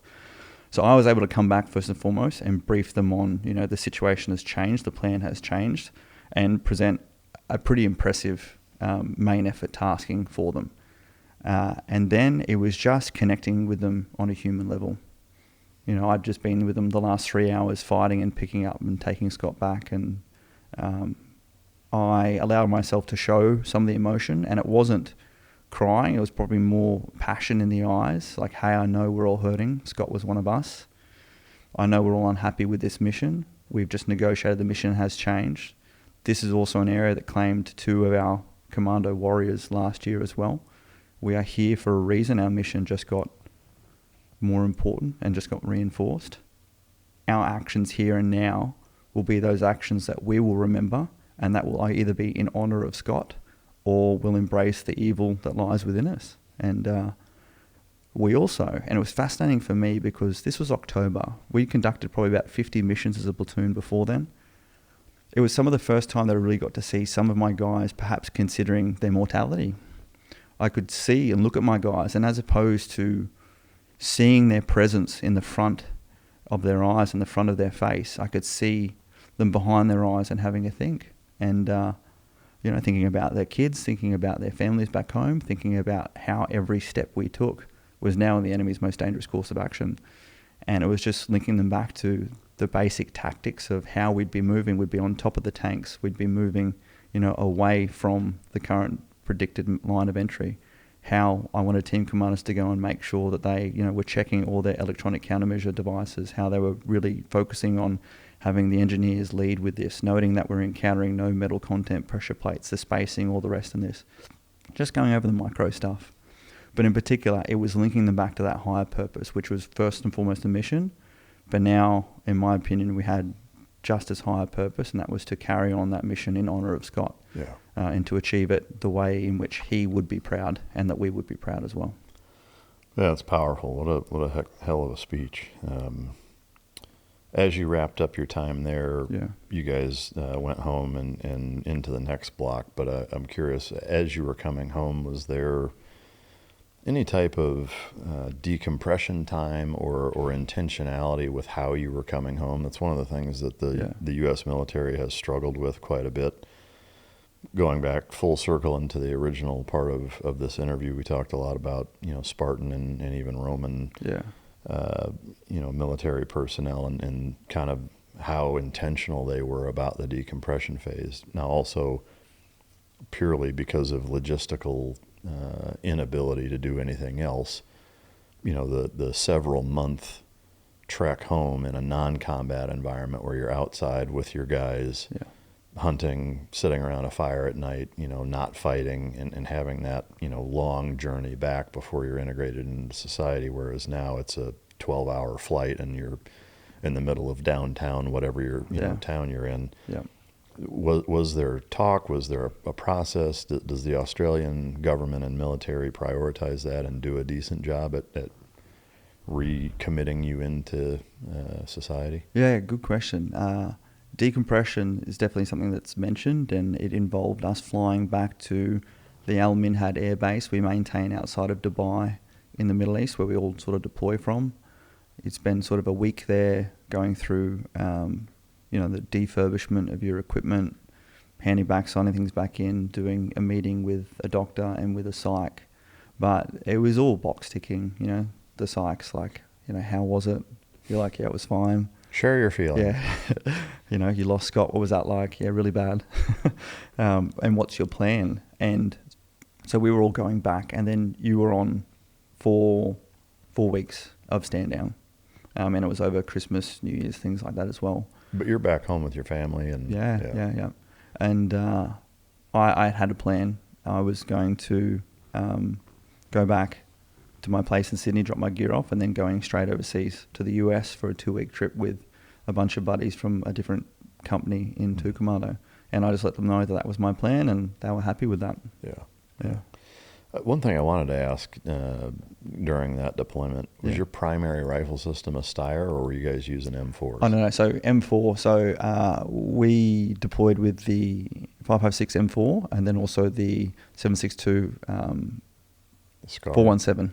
Oh, okay. Yeah. HK 417. HK 417. And then we always rolled with our H&K USP pistols. Oh, okay. So you basically had, every operator had those 3 weapons. You'd always take your pistol, and you get to pick between the M4 or the 417, depending upon the terrain we're going into. Yeah. All right, so you finish up with the Afghanistan deployment and come back. What was the next block that you went into after that?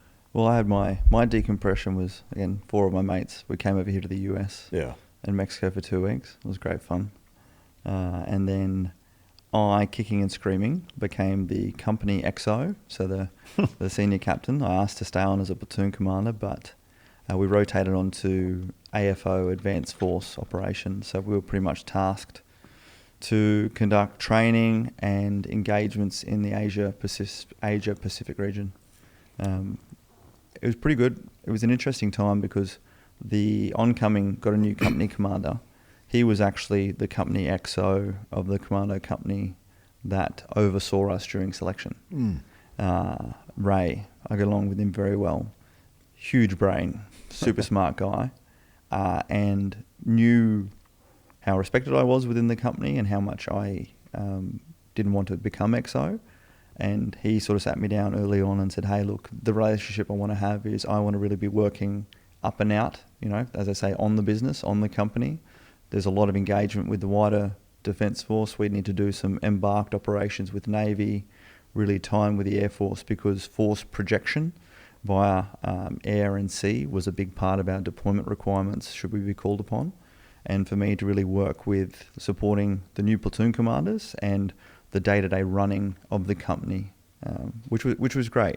And as much as I didn't want to leave the platoon, the amount of additional responsibility I got really helped me to enjoy the increasing of rank and increasing of responsibility to the point where I could better look after my guys. Yeah. You know, I had a higher level of authority than a platoon commander. I could best represent them at the regimental headquarters when they were trying to do things, getting them on courses. You know, I really enjoyed that year being able to use my rank to support my guys. Yeah. It sounds like kind of looking at it from, you know, a silver lining or glass half full is that it's also that increase in rank and responsibility in a non-combat environment is probably also a gentler way to learn that, where the consequences maybe aren't quite so severe, so you have a little more wiggle room. Yeah. And it was also a really interesting time because kind of like the Timor-Leste days, I was really thrust into a much more diplomatic role. So I had a number of individual, not deployments, but individual assignments during that period where, for instance, I got sent to the Solomon Islands to be the special operations planner within a consular planning assistance team. So we send over people from our Department of Foreign Affairs and Trade, embed in with the embassy or the head of mission over there, and basically have to test them because there was an election coming up. So we'd test them, hey, there's been an Australian citizen that's been taken hostage, there's been a tsunami, talk me through your business continuity plan, let's test your emergency response plan, and primarily out of uniform as a special operations liaison officer, a special operations planner, you know, Heston, not any rank type thing, and you're having to talk and influence the head of mission, you know, other very senior ranking officials, foreign officials, and all the rest. It was really interesting and a great personal development piece for me, embedding in that particularly government agency level type stuff, and also doing so individually without my team and without the commando call sign sort of behind me. Yeah. So it was really great personal development, and it wasn't something that I expected. Yeah. As you wrapped that year up, what was the next block? The next block was then, I then moved into becoming the adjutant. So again, kicking and screaming. I wanted to stay on because the guys were getting ready to rotate back overseas again, but we had a new commanding officer come in who happened to be the commanding officer of the Special Operations Task Group when I was in Afghanistan in 2012, and he asked for me to be his adjutant. And again, he did a similar tactic to what the company commander Ray did, where he said, you know, he really wanted me to focus on developing a professional military education and development package for the existing captains, really support better recruitment externally of captains, and then would line me up to, in 2015, take up this new position they'd established, which was an exchange position to the 75th Ranger Regiment. And I imagine that was well received. Very well received. Yeah. But also that year, in the adjutant role, you're also the senior captain up in the headquarters for the headquarter element of the domestic counterterrorism role. And we had a number of missions assigned. One of them was, there was the G20 summit being conducted in Brisbane later that year. But also the ISIS insurgency and conflict in Iraq had kicked off. And as it happened during the middle of that year, my commanding officer ended up leaving and taking a group over to form this first Special Operations Task Force to take up the fight against ISIS in Iraq. And I was left back with a new commanding officer who came in and really having to develop and support, you know, essentially split capabilities. Yeah, wow. I mean, so 2 years in a row of a lot of kind of professional development. Yeah. Big. Yeah, really picked you up to that operational and strategic level, whereas previously I'd really been, you know, versed in the tactical and operational level. Yeah. So at this point, you're pretty balanced as far as officer competency goes. I think so. Yeah. Balanced sometimes, at least experience. Yeah. As the 75th Ranger thing came up, was it purely a training exchange program, or did you actually deploy with those guys? No, Spring is here, which means most people are doing their spring cleaning. Get new furniture, decluttering, refreshing the house. But there's one upgrade a lot of folks overlook, and that's the mattress you've been sleeping on for the last 10 years. Helix sent me one of their mattresses to try, and I'll tell you, the difference in my sleep has been real. No more waking up with a stiff back, no more night sweats, no more lying there staring at the ceiling at 2 a.m. I'm actually getting deep, restorative sleep.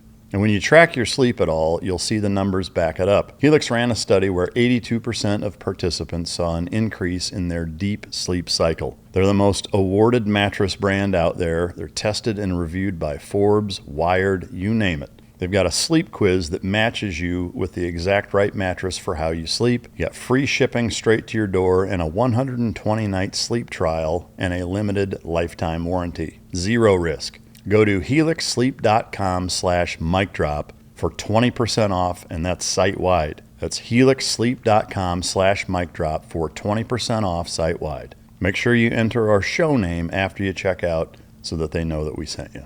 The position was, it was interesting. One guy did the position before me, and he was actually posted up to Seattle, near Rainier, with a battalion up there. And he deployed straight away to Afghanistan with them. Then they sort of did a reassessment of the role and wanted me to embed into the regimental headquarters at Fort Benning in Georgia, in Columbus, Georgia. And that was as an operations and plans captain. And the plan was then also to deploy with, it was Task Force 310, it then became Task Force 7, whereas I was meant to deploy at the start of the year, but ran into the nuance where the other guy deployed 2014, where Australia still had strategic commitment to operations in Afghanistan. We withdrew all our forces with the end of the NATO mission in 2014, and then I was to be deployed as the first Australian to deploy to Afghanistan outside of our government admitting that we had forces there. Yeah. So they had to stand up a new operation, and it took nearly 8 months for me to get the levels of approval. So I ended up deploying the last quarter of 2015 with the Rangers. With the Rangers. Yeah. But in the meantime, the experience I got back at base, they threw me straight into their headquarters plans team. Everything from supporting deployments and rotations to Korea, through to flying around the country to support their MLAT exercises, and just, exercises that would have required our entire Air Force to deliver, the Rangers onto the ground in air, land, through to airborne, and everything else in between. Watching how the big boys did it was really impressive. Yeah. Wow, that's amazing. Yeah. I'm curious the initial reaction that you had to the culture of the Ranger Regiment compared to where you were coming from. What was the thing that kind of caught you off guard the most, if anything? Well, the interesting part was, like I said, like December, that year beforehand, we had the Lint Cafe siege. And I was coming from Australia's premier domestic counterterrorism unit. And that siege resulted poorly to the deep south of the US, where I was the only Australian that some of them had come across. And they'd seen the Lint Cafe siege, and they're like, what the hell is going on in the US? Some street beat copper would have walked in and resolved that with a revolver. And just having to educate people on like the threshold of an experience of violence in Australia is just so much lower. But yeah, it was, as a domestic counterterrorism expert, it was pretty embarrassing. But the amount of guys who came up to me with a bread knife going, say it. Like, that's not a knife. Like, I get it. You've seen Crocodile Dundee. Literally, at least half a dozen times within the first 2 weeks, someone thought they were launching that original joke on me. I didn't appreciate how much y'all knew Crocodile Dundee. Yeah. But I was really well received. It was really enjoyable getting into. The Rangers are a very professional organisation, very regimented, which I wasn't so used to being in Special Forces. I turned up with the same level of stubble I have now, and everyone sort of looked at me and... The fuck's wrong with you? Straight away, the colonel was like, it's okay, he's our Aussie. And I had my Green Beret, Commando Green Beret as well. But I was so well received, and everyone really wanted to reach out and show me the elements, their capabilities. Even there at regimental headquarters, they're also the other more niche and sensitive capabilities, and straight away they sort of brought me in. I want to talk about something nobody really warned me about. You get out of the teams, you're still disciplined, still training, still even eating right, and then somewhere in your late 30s, early 40s, things just start feeling a little off. Your energy isn't the same, recovery takes longer, you're doing everything you're supposed to do, but the results just aren't there anymore. So naturally I went down the rabbit hole. Low T kept coming up, and I looked into some TRT, but when you actually dig into what you're signing up for, weekly injections, shutting down your body's natural production permanently, $3,000 a year, it's not really a decision that you make lightly, especially if you still want kids or just don't want to be dependent on a needle for the rest of your life. That's what brought me to Mars Men. They sent me this to try and give my honest take, and what got my attention is that it's designed to support your body's natural testosterone production. It's not just replacing it. We've got real ingredients like Tongat Ali, Shilajit, zinc, and boron. No synthetics, no needles, and no dependency. It's made right here in the USA, and it's third-party tested. What I noticed right off the bat is more consistent energy throughout the day. It's not a caffeine spike, just steady drive. Stronger in the gym, sharper mentally, and that's what I was after. Over 91% of users report higher energy levels. There's a 90-day money-back guarantee, so there's no risk whatsoever. For a limited time, our listeners get 50% off for life, plus free shipping and 3 free gifts at mengotomars.com. That's mengotomars.com for 50% off and 3 free gifts when you check out. After you purchase, they'll ask you where you heard about them. Please support our show and tell them that we sent you. These statements and products have not been evaluated by the Food and Drug Administration. These products are not intended to diagnose, treat, cure, or prevent any disease or condition. It was a very frustrating time because in order to get access to the systems and clearances required as the first Australian in the regimental level, it took about the first 3 months for me to be able to do so. And it was really, my commanders were quite embarrassed because I didn't realise how hard it would be, but they really got me involved in as much as they could. And I really enjoyed the regiment. And even on the weekends, I went on my deer hunting and all the rest. The guys really brought me into the fold. Yeah, that's awesome. Are you allowed to rock that level of facial hair in Australia? Yeah. No shit. Well, I was. Yeah. I don't know what it is these days, but yeah. So like in your full dress uniform, you can have that facial hair? Yeah. Really? Well, I could during my time, yeah. Yeah. Because you're in the commandos? Yeah. Yeah. It's not that way in the regular. Oh, no. Yeah. I wish it was that way in the U.S. military. The relaxed grooming standards are commonplace overseas or on deployment. But back home or even in garrison overseas, it's clean shaven and the whole business, even for a lot of special operations. But yeah, I think it has shifted these days. But it was particularly during the Afghan era. It was more relaxed. Were there any negative experiences with the 75th? 2015 was a very unique time for me personally. I sort of, throughout my Special Forces career, lived a separate life as a gay man, or figuring out what that was. And it's actually interesting. During 2014, when I was adjutant, I managed to finally snap my patella tendon, which had been going on me for years. And I then got a staph infection in the hospital, ended up spending 7 weeks in hospital. Going from the same weight loss that I experienced in my selection course. Had to lay there with a PICC line. And it was a really difficult time mentally, being I had the Ranger Regiment deployment I needed to get fit for, being I was a senior captain in this online Special Forces regiment. And I actually remember laying there for a long time. And up until this point, I'd sort of scratched the itch that I would call the gay side of me that raised its head, but I really aligned myself to trying to be straight, to trying to, hook up with as many women as I could, to throw my guys off any scent that I was gay. The long and the short of it was, I'd never grown up knowingly meeting someone who was gay. When I moved to Sydney, I sort of met the very extroverted, entitled, and if not feminine side of what a lot of the gay world and gay culture presented to me. And I remember laying there in the hospital bed, making myself the intention that I was going to go to the US, find myself a beautiful Southern belle whose dad owned an oil rig in Texas, marry her, make my parents, grandparents, do them proud. And it's actually fascinating because that same December period just before I came over here, I actually met a guy from New York who was, with, let's say, straight acting, went to the gym, worked out, went to the beach, not the sort of gay guy I actually experienced. And then when I was posted to Fort Benning, and you guys have a lot of long weekends in the US, and the Rangers were great at adding an extra day and making it a 4-day weekend. I would pop up to New York and hang out with him, and then I met a guy and started hanging out in LA, and I started to meet guys who I didn't know were gay unless someone else told me, or it wasn't their identity. And I started to learn a lot more about identity and how I could actually be my own brand. And I started developing feelings for this guy, and I actually reached a point in middle of 2015 where I actually accepted I was gay.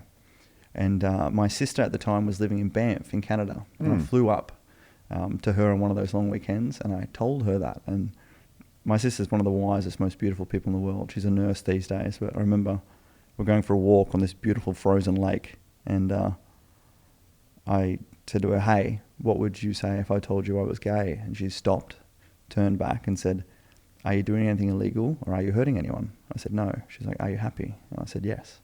And she just turned and kept walking. Wow. And it's fascinating for me just even having the mindset thinking back there. I just thought the whole world was going to crumble. Like, I was a very competent Special Forces officer, combat experienced commander, all the rest. Like, it didn't fit the mold. It didn't fit any of the mold. But that's because I kept making the mold. And also, it's very hard. I know you'll get this, but a lot of my mates on the outside don't appreciate it, where our culture in the Special Forces, in particular being so operationally focused, was not about who you were outside of work, outside of making sure you were operationally ready. Mm-hmm. You didn't need recognition or affirmation based on any other elements of your identity outside of how you performed and treated others in your role. And while the organisation probably would have accepted me much earlier than I accepted myself, I had to go through that process. The interesting part was, the same time as I was then 2015 at the Ranger Regiment, they were going through a directive that they were to allow females to attempt RASP, the Ranger Assessment and Selection Program. And I was due to be posted back to Australia at the end of that time and then take over our selection course as the commander. So I really got involved in that process. And I remember middle of the year, let's say around July, when I just come back from, now it would have been a month after I came back from talking to my sister, I'm involved in this big town hall with all these senior enlisted and officers, and we'd done all these working groups, and it was more about the cultural change, and it would come from strategic leadership and accepting these decisions. And I remember, this town hall, this senior enlisted is like, "Sir, we're gonna do this as they meet the standard. A ranger is a ranger, all the way." And big cheers. And I remember someone else, the same guy, said, "But like hell if we're ever going to allow homosexuals into our unit." And I never really encountered like that sort of homophobic sort of response. To be honest, it just had never been a factor. And I realised it was a really deeply rooted religious reason that it was coming out of. But I just remember this internal conflict in myself where I had just gone through this massive, quiet, emotional milestone of accepting myself. But he was a guy who literally I'd been out deer hunting with him and dinner with his wife and all that sort of stuff, and who was ready to sort of reject me or someone like me based on that. But it was a great learning experience for me because that honestly didn't matter. And I then deployed and we still got along fine. And it was a lesson for me in like, what was my true priority? What was my true purpose? What did I love the most? And I didn't love being gay. I loved being a commander. I loved being in Special Forces. I loved being an operator and a soldier. And just to appreciate that I would have to sacrifice, but it wasn't even sacrificing. I didn't sacrifice any part of me. It was just, hey, this part has the potential to cause conflict within the culture and community that is more important in the world. I can always go and do this if I want to in my own time or when I'm no longer relevant to this career. I achieve all my Maslow's hierarchy of needs over here. This is a part of me, but it doesn't define me, and it's less important to me than this. And again, you can imagine a lot of my gay mates outside of this really don't understand that because it's quite the process. It's quite the process to reject a part of yourself or even have others reject a part of yourself.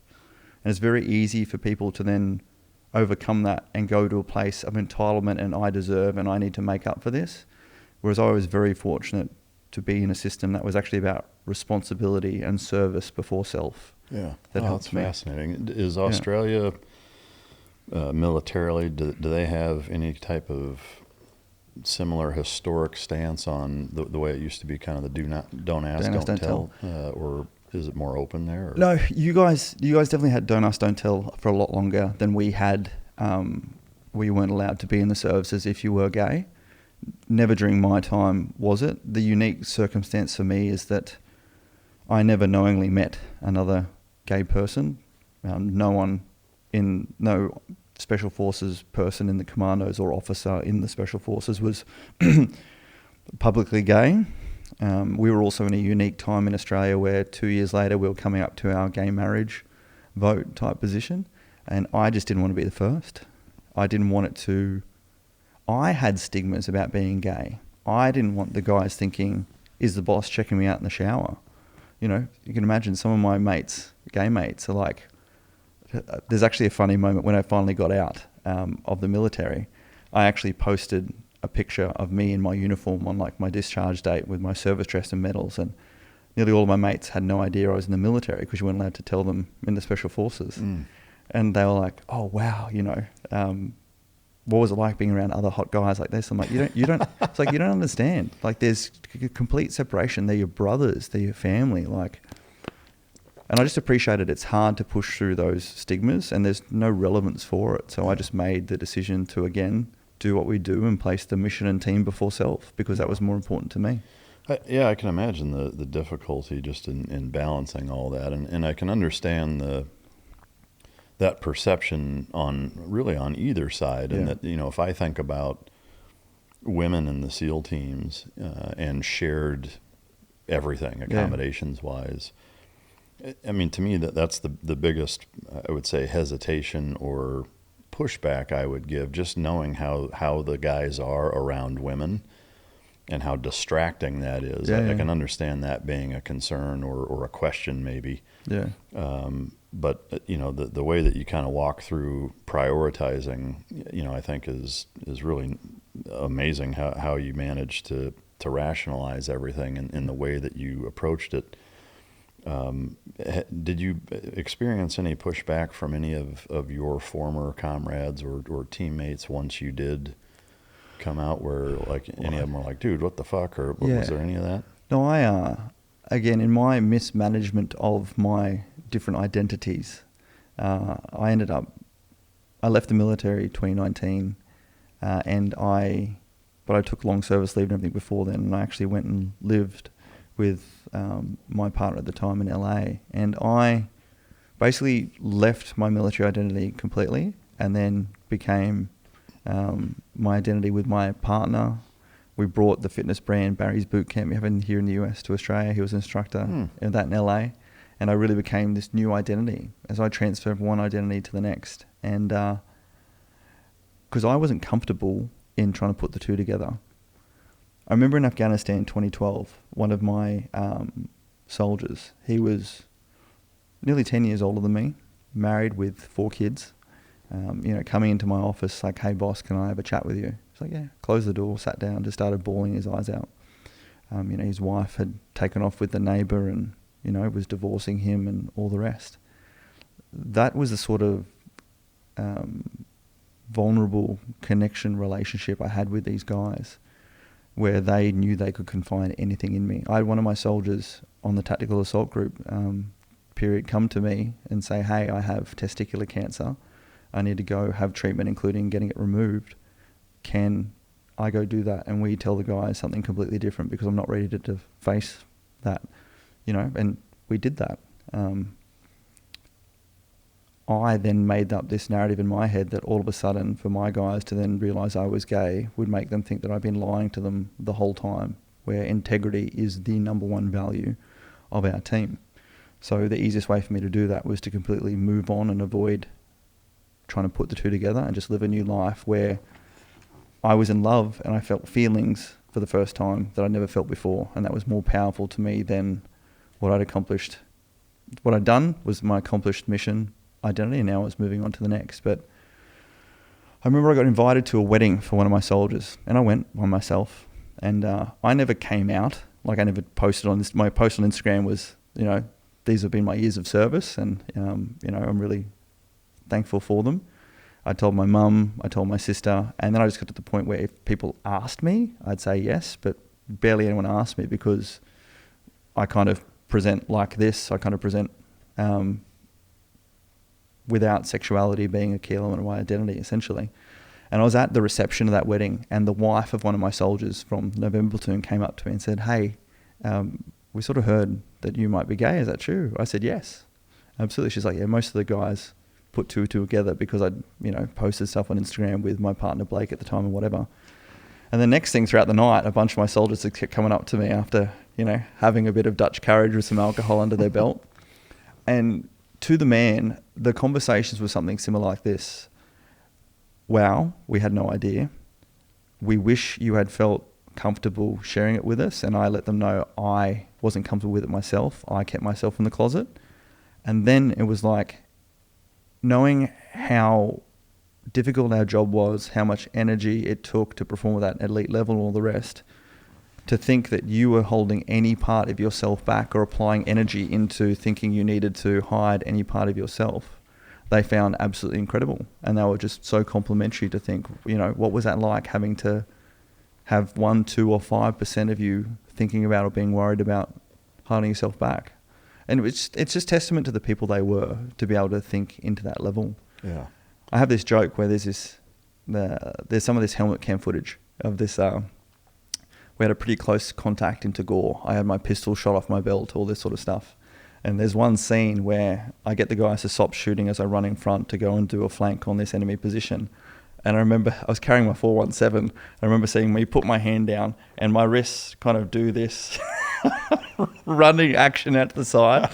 And we're debriefing, watching this footage in the platoon room. And I was like, that is probably the gayest thing I've ever seen myself do. And expecting the room to like erupt going, "Oh, boss, you faggot." But no one was looking at that. No one was caring about that. But like, that's honestly in combat where my head was going. Yeah. And I've had, and I explained that to them. They're just like, wow, like, you need to realize how much that is just all inside your own head and not us. Wow. So it's pretty incredible. I'm very lucky, just through the person I am and the life I've lived, to go through these really unique experiences that have forced me to look inward a lot and understand a lot more of also just how much I put my own barriers on myself as well. Yeah. Yeah, that's fascinating. In terms of kind of your life, looking back on it, I mean, you mentioned that you hadn't felt those feelings ever before. Yeah. You'd been with women, you just never experienced that. I mean, like, at what point in your life did you question that at all, if at all? Yeah, I mean, I'd always tried to like get a girlfriend in high school, never could. Especially once I joined the military, got fit, got more confident in my skin, was always able to sort of attract the pretty girls and all the rest. But I also was so mission focused on getting into the commandos. I had no time for a relationship, even talking with my mate Tristan, who then went on to help run the selection courses. So many of the guys withdrew off courses because they weren't stable in their relationship with their partner. They were worried about, their partner didn't want them to do them. They had to relocate them, all this sort of stuff. So immediately I removed that as ever being a factor that was going to get in my head to withdraw myself on the selection course. And then I got into the unit. And then, like I said, I took over this platoon that really took a lot of emotional energy to bring it together. And I found I loved it.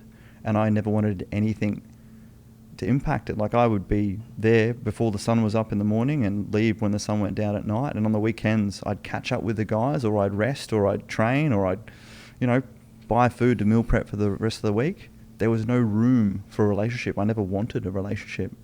I did try once during my conventional days, thinking it's what I meant to do, but I just could never establish an emotional connection to this person. I could establish physical connections with people, but yeah, and it wasn't literally until I met that guy, December 2014, where I just literally, felt the butterflies and shit like that. And then over the next couple of years, I had 2 boyfriends, one for 1 year and one ended up being for 4 years, and I just felt that butterflies. It was more than physical. It was this emotional connection where, there was just a chemistry I'd never felt before.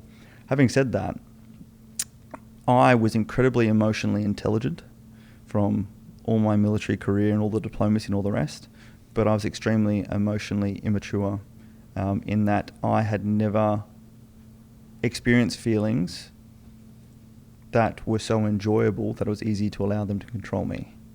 You're always able to control your emotions, like particularly emotions such as grief and loss and the sort of emotions that people would expect with the loss of Scott and all that.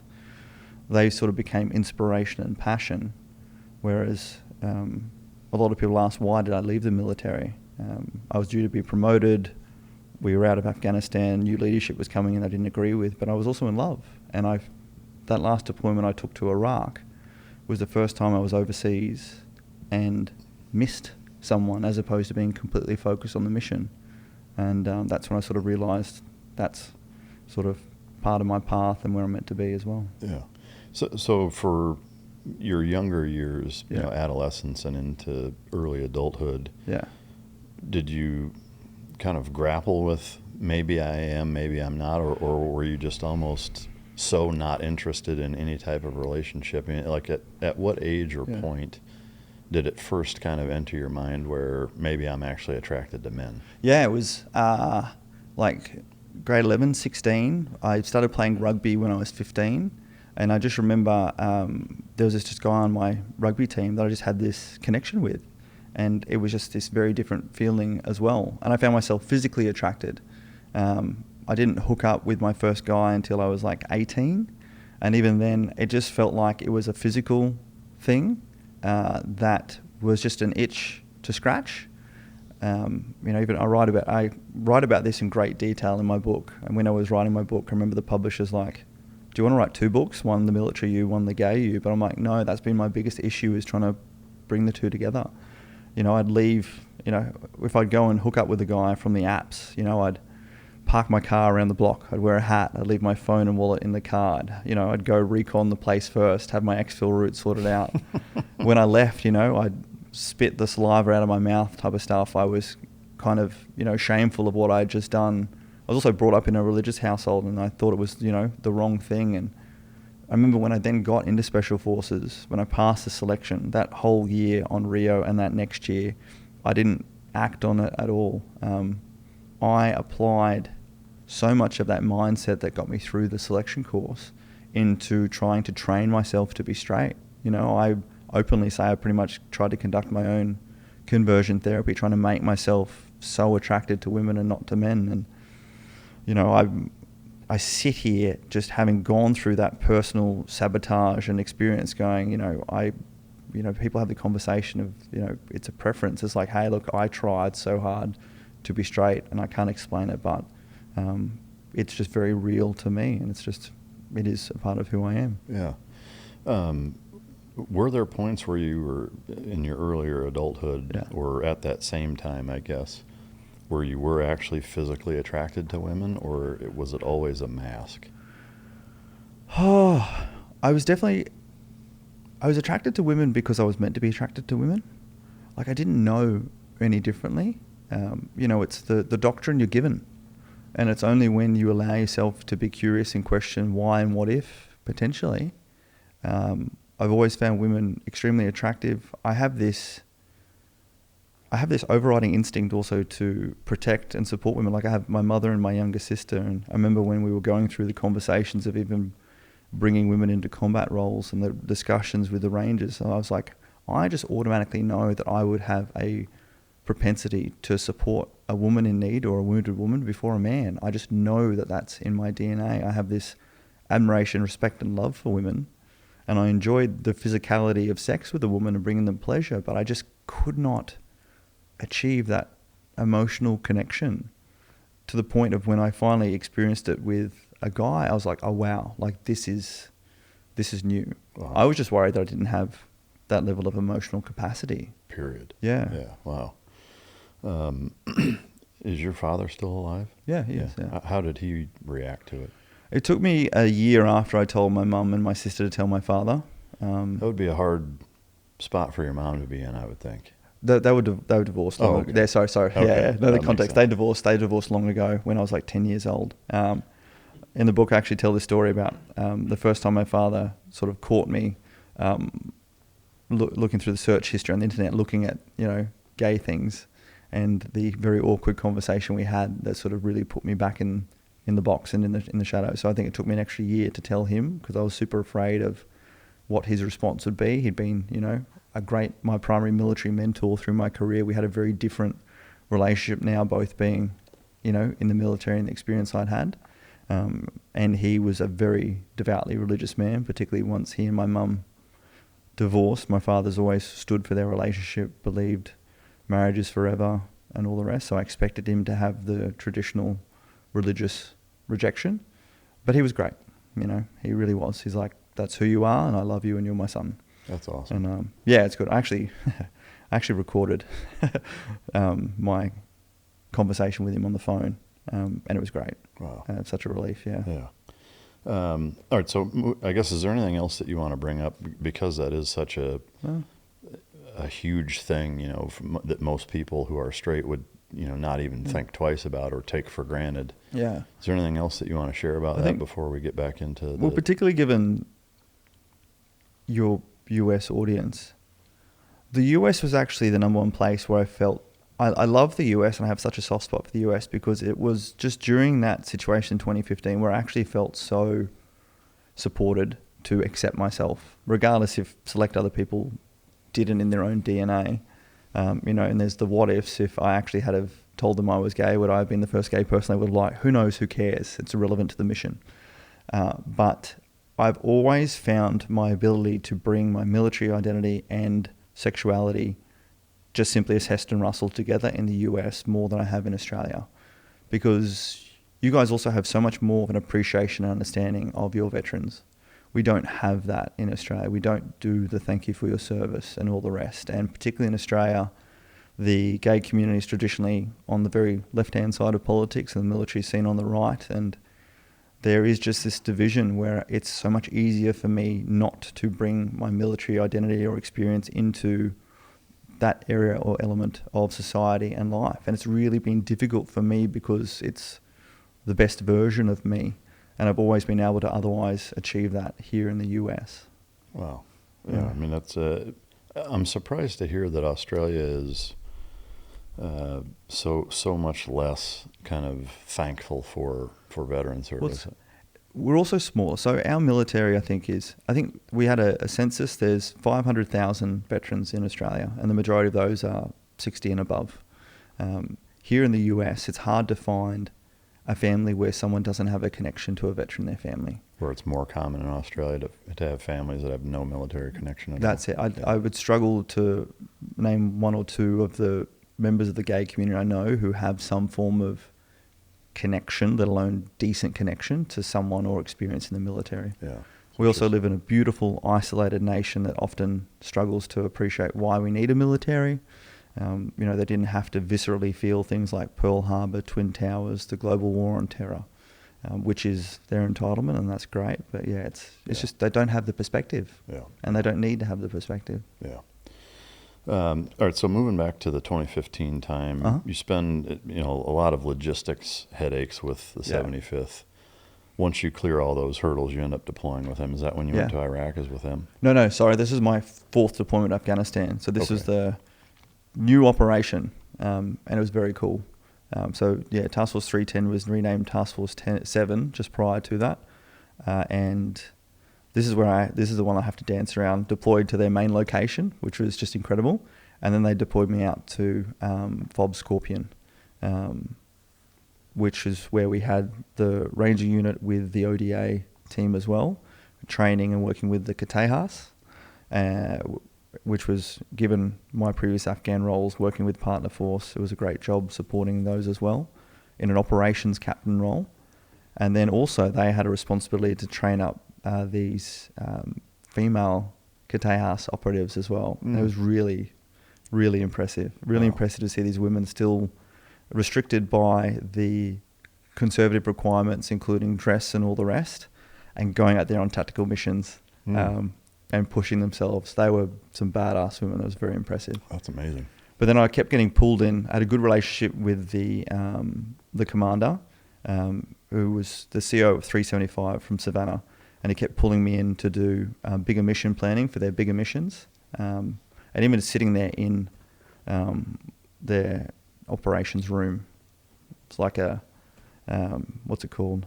A share trading floor, just incredible. Yeah. All the different breakout rooms with all the people in civilian clothes, 3-letter agencies, special missions, this, that, and the other. Very, very impressive. And particularly getting to then support and watch some of the missions. Just again, seeing the US flex its muscle, easier to beg for forgiveness than ask for permission. One of my favourite stories I wrote in the book was when we were in Australia, if we got within 100 kilometres when we deployed with the Australian forces to Afghanistan, if we got within 100 kilometres of the Pakistani border, you'd have to stop, pull out your SAT-coms, pretty much radio back to Canberra, essentially get ministerial approval to continue. Wow. 100 kilometres? That's pretty wild. Damn. Yeah. I could see a kilometre, not 100. He couldn't shoot on that. Anyway. Then there was this one mission, the Ranger company went in with the 160th guys at night to hit this training camp that was right just on the Afghan side of the border. And on extraction, one of the Chinooks from the 160th got engaged by a Dushka just across the border. And I remember it clear as day, the full bird colonel turned to the Department of State guy beside him and said, "You're going to need to make some calls." And he's like, "All call signs, you are cleared to engage." So next thing, death from the sky came. And a Chinook flew over there and landed and cleared the position. Yeah. And it really started to sow the seeds of a bit of disillusionment in me, seeing the comparison between the way you guys operated and the way Australia operated. In particular, that nuanced specific example of bureaucrat, find a way to legitimise this because it needs to be done. Not simply because we want it, it needs to be done. Through different deployments I'd done and deployments I then would do, the reverse is in Australia. Can we do this? Can we do this? This needs to be done, but are we allowed? I need to feel that the risk is mitigated. I'm not willing to put my rank and position on the line, which I believe is our role and responsibilities as officers and as commanders. Yeah. Your time at the 75th, what was your actual role or your primary role there? Yeah, so I was the operations captain. So I was the 3-5 up at the regimental headquarters, and then I was J3 when I was out there. I guess as a practical matter, what does that mean, though? Yeah, gotcha. At the regimental headquarters level, I was involved in current and future operations planning. And so literally in their operations planning team, a lot of just administration, preparing documents and orders. But also I had a job that was a lot of engaging with the different elements to just build and bring planning teams, conduct the planning, and then produce the outputs for the commander or the operations officer to then approve and write now you guys are deploying to Korea with these capabilities that it's been assigned you need. From the Australian government side or the Australian military side, was there a goal in putting you in that position is to learn the way America does it and bring best practices back to Australia? Yeah. You guys do things big. Yeah. Like I was saying, from the amount of MLATs I was a part of through to helping to develop the white paper for the way they would deploy forces to South Korea. That's stuff that isn't usually touched until you're at a much higher level and posted down to our headquarters in Canberra type stuff. Yeah. Through to, again, the equities of supporting and getting some information from how you guys select and train people through the RASP. But then particularly on operations, I was really also quite involved with the precision strike. The Task Force 7 was very involved with kinetic strike operations, using drones to strike targets, which is not something we do in Australia. Right. And even my ability to be involved with those was a really sensitive political point at that time. Sure. Going through the layers and levels, the fusing of intelligence, the different assets that were used to do that, and then the command authorities and the legal authorities to do so as well. Yeah. Very, very impressive stuff. Whereas in Australia, that's right at the general level, and I was seeing it at the captain level. So, I mean, was there any part of you that upon returning to Australia and you're given the kind of debrief or hot wash of saying, like, the biggest takeaway was that you got to reach in your wife's purse and grab a hold of your nuts and do things differently? Like, that's the biggest difference, is they're not going to ask and be bogged down by all of this bureaucracy, which is wild for me to hear you say that, because even from our perspective, most shooters look at it as though we are pretty bogged down by red tape and bureaucracy, even with the way we do things. So to imagine you're looking at us like we're a bunch of cowboys in the Wild West, it's like, really? No, it was relevant. It was pragmatic and relevant, whereas we would, seeking and accepting risk, as opposed to trying to push it up the chain. Yeah. At what point, I mean, you came back and then the rest of your time was all at selection, right? Yeah. So at what point were you in Iraq? So I came back 2015, right towards the end of my deployment, actually. At the end of 2015, that the Ranger commanding officer asked if I would stay on as a Ranger company commander. It was one of the most complimentary. Wow. It was one of the most complimentary things ever, and I said absolutely yes. I really appreciated it. I raised it with my Australian chain of command. They said, shut the fuck up and come home. And I was promoted to major and went straight home and took over the selection course. And I was actually tasked to take it from 6 weeks down to 4 weeks to include more emotional quotient training. I worked with some incredible scientists, psychologists, sociologists, all the rest. We included a lot more scenario-based training, all the rest, but still achieved the severe physical outcomes. And then my job was to then also oversee the reinforcement cycle after that, which I loved. My job in particular was helping to train the new officers, and I got to do things like make them read Gary Chapman's book, The 5 Love Languages, and replace the word love with the word value and motivation, and learn how to influence and even manipulate people further if you need to. And it was a really interesting innovation time, even bringing in things like yoga, breathwork, stretch mobility, all this sort of stuff, ice bars, saunas, all the rest. It was pretty cool. Yeah. Whereas previously we'd been a bit just in our approach to things, essentially. Yeah. But then got the call up towards the end of that year to deploy as the SOJ5, so the Special Operations Joint Interagency Plans Officer for the SOJIDF in Iraq. So at this time, the SOJIDF OIR was overseeing all Special Forces operations in Iraq, and there was about 42 countries who contributed forces to support that. And so this was separate to, we still had our Australian Special Operations Task Force, primarily a commando unit, partnering with the Commando Counterterrorism Services, CTS, primarily to help fight ISIS and liberate Mosul. And my job was sitting as the plans officer. So I had operations 6 months and further. Everything 6 months and closer was the current ops. So I was planning how we were going to reposture post-Mosul to then reorientate down towards crushing and finishing ISIS in Syria. Oh, wow. And it was absolutely incredible. Again, reporting to the US 2-star. There was an Australian 1-star in the middle who was to become our next Special Operations Commander, and was just one of the worst officers I've ever worked with, and a large part of the reason why I became disillusioned with that future leadership. But then the 2 deputy commanders, one was a US Green Beret full colonel, and one was a Canadian CSOC full bird colonel who'd had experiences in both units. And both those gentlemen, it was pretty much their last deployment. They're at their ceiling rank, but they were just so experienced, and I got to just learn so much from them. Wow. But then part of that role was, we were based at FOB Union 3 in Baghdad.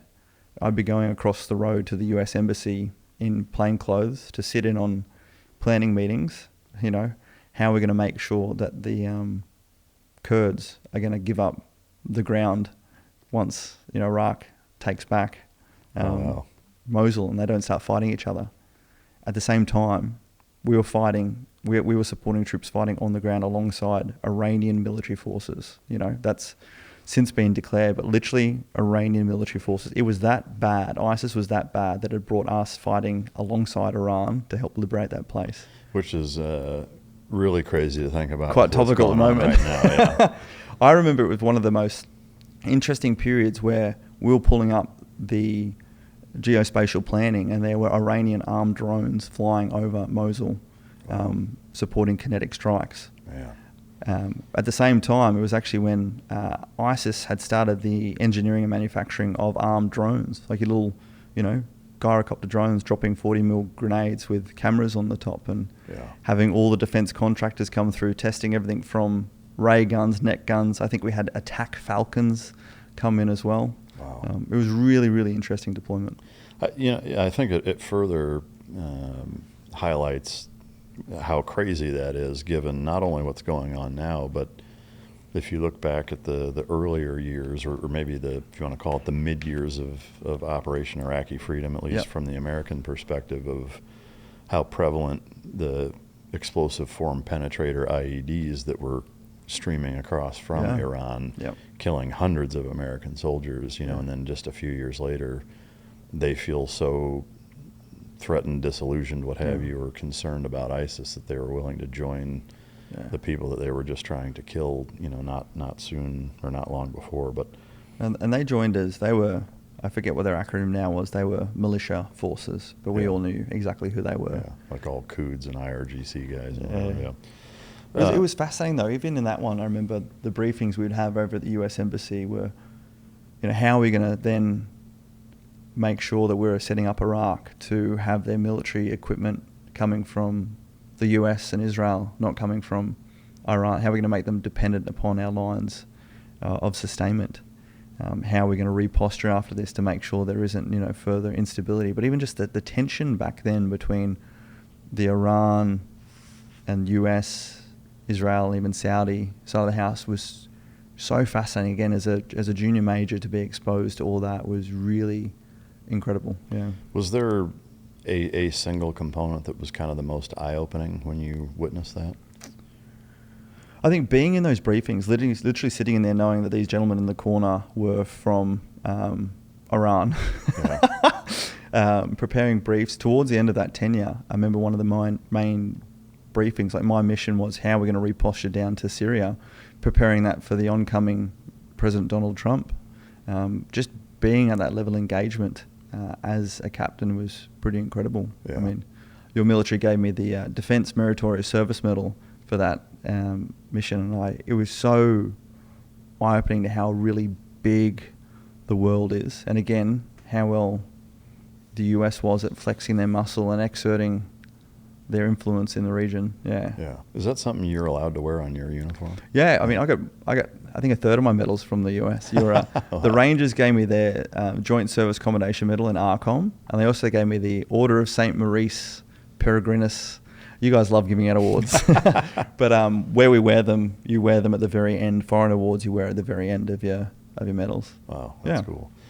So the Iraq deployment was kind of in the middle of your 3-year stint as, or at the beginning? No, I only had 1 year as the commander of the special selection. Okay. So it was after that. So it was at the very end. Okay. So I deployed November, December, January, February. Okay. Going back just before that, going back to the when you're running selection, is there? I mean, it sounds like you were pretty instrumental in changing quite a bit there, from 6 weeks to 4 weeks, and bringing. That part was directed, the time gap difference, and it was just then the tactics. I mean, I had a whole staff of sergeants and warrant officers, senior enlisted, in all their cells and all the rest supporting me with that. Yeah. But it was mostly your directive as far as the yoga, breathwork, love language stuff, like kind of. Well, that was a bit of. I got a bit of free. Again, I sort of sat down. We developed the reinforcement cycle. We developed at what phase and stage we're going to do the courses, and then so those courses I talked about beforehand, under my command at the Special Forces Training Center, I have each one of those cells headed up by either an officer or a senior enlisted, responsible for that as a part of my team, and then we would figure out how we're going to structure it throughout the year. So, but bringing in the officer training curriculum, that was all me. Yeah. Years later, were there any guys that you worked with that looked back on it and were like, well, of course the gay guy brought in yoga, breath, and love language.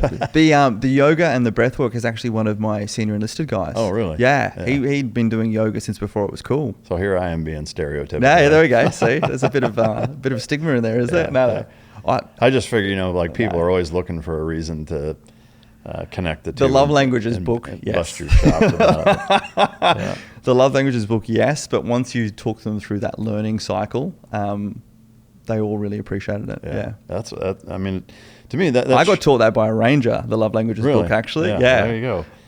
To me that's the one thing I think that sometimes gets lost in tradition and heritage in a way where, we joked about it early on, like it's the last hard class. There's an element of wanting to kind of hang on to standards for the sake of hanging on to them, and I do love to see the condensing of courses so long as the standards aren't lowered. And to me it should always be the goal to streamline and make training more efficient and do your best to not hurt guys. Obviously it still needs to be physically and mentally and emotionally challenging enough to find the right guys, but it should be condensed to the shortest kick in the nuts possible to accomplish that. It sounds like you guys did a pretty good job with that. Well, absolutely. And the most enjoyable part I got from that experience was I basically got to help to structure a selection course and a reinforcement cycle that I wish I had done in a way I wish it had been done. It was excellent the way I did it, but I'm sure you can appreciate it from your bud's experience. There are some instructors who go on those courses with chips on their shoulder. For sure. And they just abuse their authority. Whereas straight away my staff knew and followed my lead, where it was the most amazing opportunity to train people the way we wish we'd been trained. Yeah. And you are dealing with a cohort of people who are just absolute sponges. They have had to go through so much just to be there. They want to be there and they hang on your every word. Yeah. And the responsibility that comes with that. I then was able to impart all the experience I'd drawn from my pretty diverse Special Forces career until then to make them better than I was when they got their beret, so they could go on to be even better than I was at my rank, because it's about evolving them and the capability. Like, you're meant to be training people to make yourself irrelevant, imparting all your knowledge. Yeah. I was at that place where some people see their knowledge, like they're gatekeeping their knowledge. I'm like, no, I want you to learn as much as you can so you don't make the same mistakes as me, so you're better than me, so you can lead your soldiers the best they deserve. I love that, and agreed. I spent the last 3 years that I was in as a SEAL instructor seeing that other side behind the curtain, and similarly I saw that some instructors are there as almost a payback, and wanting to make sure that all of the students experience exact same amount of misery or more, and it's almost like keeping tally more so than crafting the next generation of warfighter to be even better than and most of them, they're too afraid of them probably becoming better than them, or they're projecting or protecting their own insecurity. Yeah. And how satisfying did you find that for you? I could retire in that job. It was so satisfying. Yeah, to me it was, for that reason singularly, I think was really rewarding in that I know the amount of reverence and respect I had for the cadre when I was a student. Yeah. And kind of similarly, I was in that role at 26, 27, 27, I guess. But, which is a pretty young age to feel like you're in a position to impart wisdom on anybody, especially looking at it as, approaching 50 now. But I did take it very serious and really valued and felt honored to be in the position to even be in that role, to me, I looked at it as like, if I'm in a position to be in the same position as the guys who I know how I looked up to them, one, I don't want to abuse that, and two, I want to do it justice to the best of my ability, and I hope that I did, but just such a special role to play in young men's lives, no doubt about it. Agree. And you get to see that initiation. Yeah. It's something I have this current, the conversations about toxic masculinity, all the rest, higher purpose, getting to see a group of men go through something they've wanted to do their whole life, go through a shared adversity where they push through limits they might not have thought they'd been able to, and do that as a group, where then they go into an organization where having that qualification comes with specific responsibilities, and just seeing their growth personally and professionally. Yeah, I just found that so rewarding. Yeah. And I also, what I found myself kind of marveling at, even though I had known how much I had changed in that 6-month process of buds, seeing how these young men, how much they change and how much confidence is built through going through all of that was really neat to witness. Yeah, agreed. So I know we could do that with more men in society. I know. I mean, I honestly wish that our education system would hit a full reset button and be geared more towards that, you know. I agree. So for the last couple of years you were in, after, you know, the initial year with changing selection, the Iraq deployment, what was the rest of your time in like? Yeah, so I got back, when did I get back? 2016, 2017, start of 2017, March, April. And then I had 100 and something days of normal leave in my book. Then I had 6 months long service leave. So I got back, went and visited my mother. There were some things going on there, and then packed my bags, put stuff in a storage, and went over to live with my partner in LA on my leave. And that was 2017. He was an instructor with Barry's boot camp in West Hollywood, and it was great. But I think I enjoyed the first month. Then I became bored as shit. And that is a big change of pace. Yeah, right? Yeah. But ended up finding myself working, project managing, helping Barry's to open new studios and develop how they're going to open new studios. And it was great to appreciate, you know, all these project management skills. Then that year was so random. A commando buddy of mine lived in LA and headed up his own private security firm. And then you would have recalled there was the Ariana Grande bombing at a Manchester concert. Next thing, he called me up and he's like, hey, I provide security for the Black Eyed Peas. They are meant to be going over to Wales to perform at the UEFA football grand final, Real Madrid versus Juventus, Ronaldo. None of these names meant anything to me. He's like, given the counterterrorism training qualifications you have, if I send you over there as the head of security with a whole security team, which is primarily British SBS guys and even a former commando guy, it just helps with like insurance premiums and all the rest. So next thing, I found myself in Wales with 150 performers and the Black Eyed Peas supporting the opening ceremony of the UEFA, the biggest soccer football game in the world. Yeah. And then while we were there, they stepped up the Manchester One Love Memorial concert for Ariana Grande and took the Peas there to be in the back room with, you know, them, Justin Bieber, Katy Perry, Miley Cyrus, Robbie Williams, all these people, providing security for the even funnier part about that was one of Katy Perry's good friends and stylist was a gay friend of mine. And when I was in the US, I told people I was like an accountant for the embassy type stuff. Next thing you see me back of stage as head of security for the Peas, and he's like, it's a long story. We'll talk about it back in LA. Yeah, what a trip. But then we ended up applying for, Barry's decided it wanted to franchise internationally. They approached me and asked if Blake and I wanted to do it. We applied, and bit of a tumultuous story to where we finally got, but we ended up 2018 moving back to Australia and opening Barry's 3 studios in Sydney, 1 in Melbourne and 2 in Singapore over the next 2 years, just before COVID hit in 2020. Yeah, wow. Yeah. That's quite the whirlwind. It was. Yeah. We ended up partnering with a very large fitness company in Australia who wanted to own it, but wanted Blake and I to open and run them. And one of their first thing was, you know, they had this whole marketing pitch. And my partner at the time, Blake, was known as Malibu Ken. He was like just a picture perfect 6'1" champion, gymnast and cheerleader, you know, just poster boy. And then they're like, you know, Malibu Ken and the gay commando. And I was like, 2 things. 1, I'm still technically in the military. And secondly, people don't know I'm gay.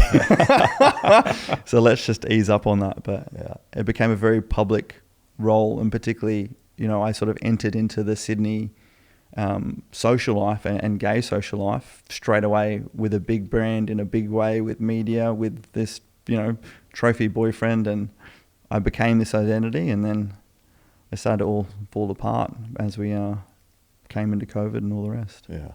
I imagine the shutdowns completely changed all of that trajectory. And yeah, the universe, I feel like, I don't know, there was a part of me who had to sit down and wonder if I was causing disruptions to the world, where Blake and I were actually in the US visiting his family, where we broke up at the start of 2020.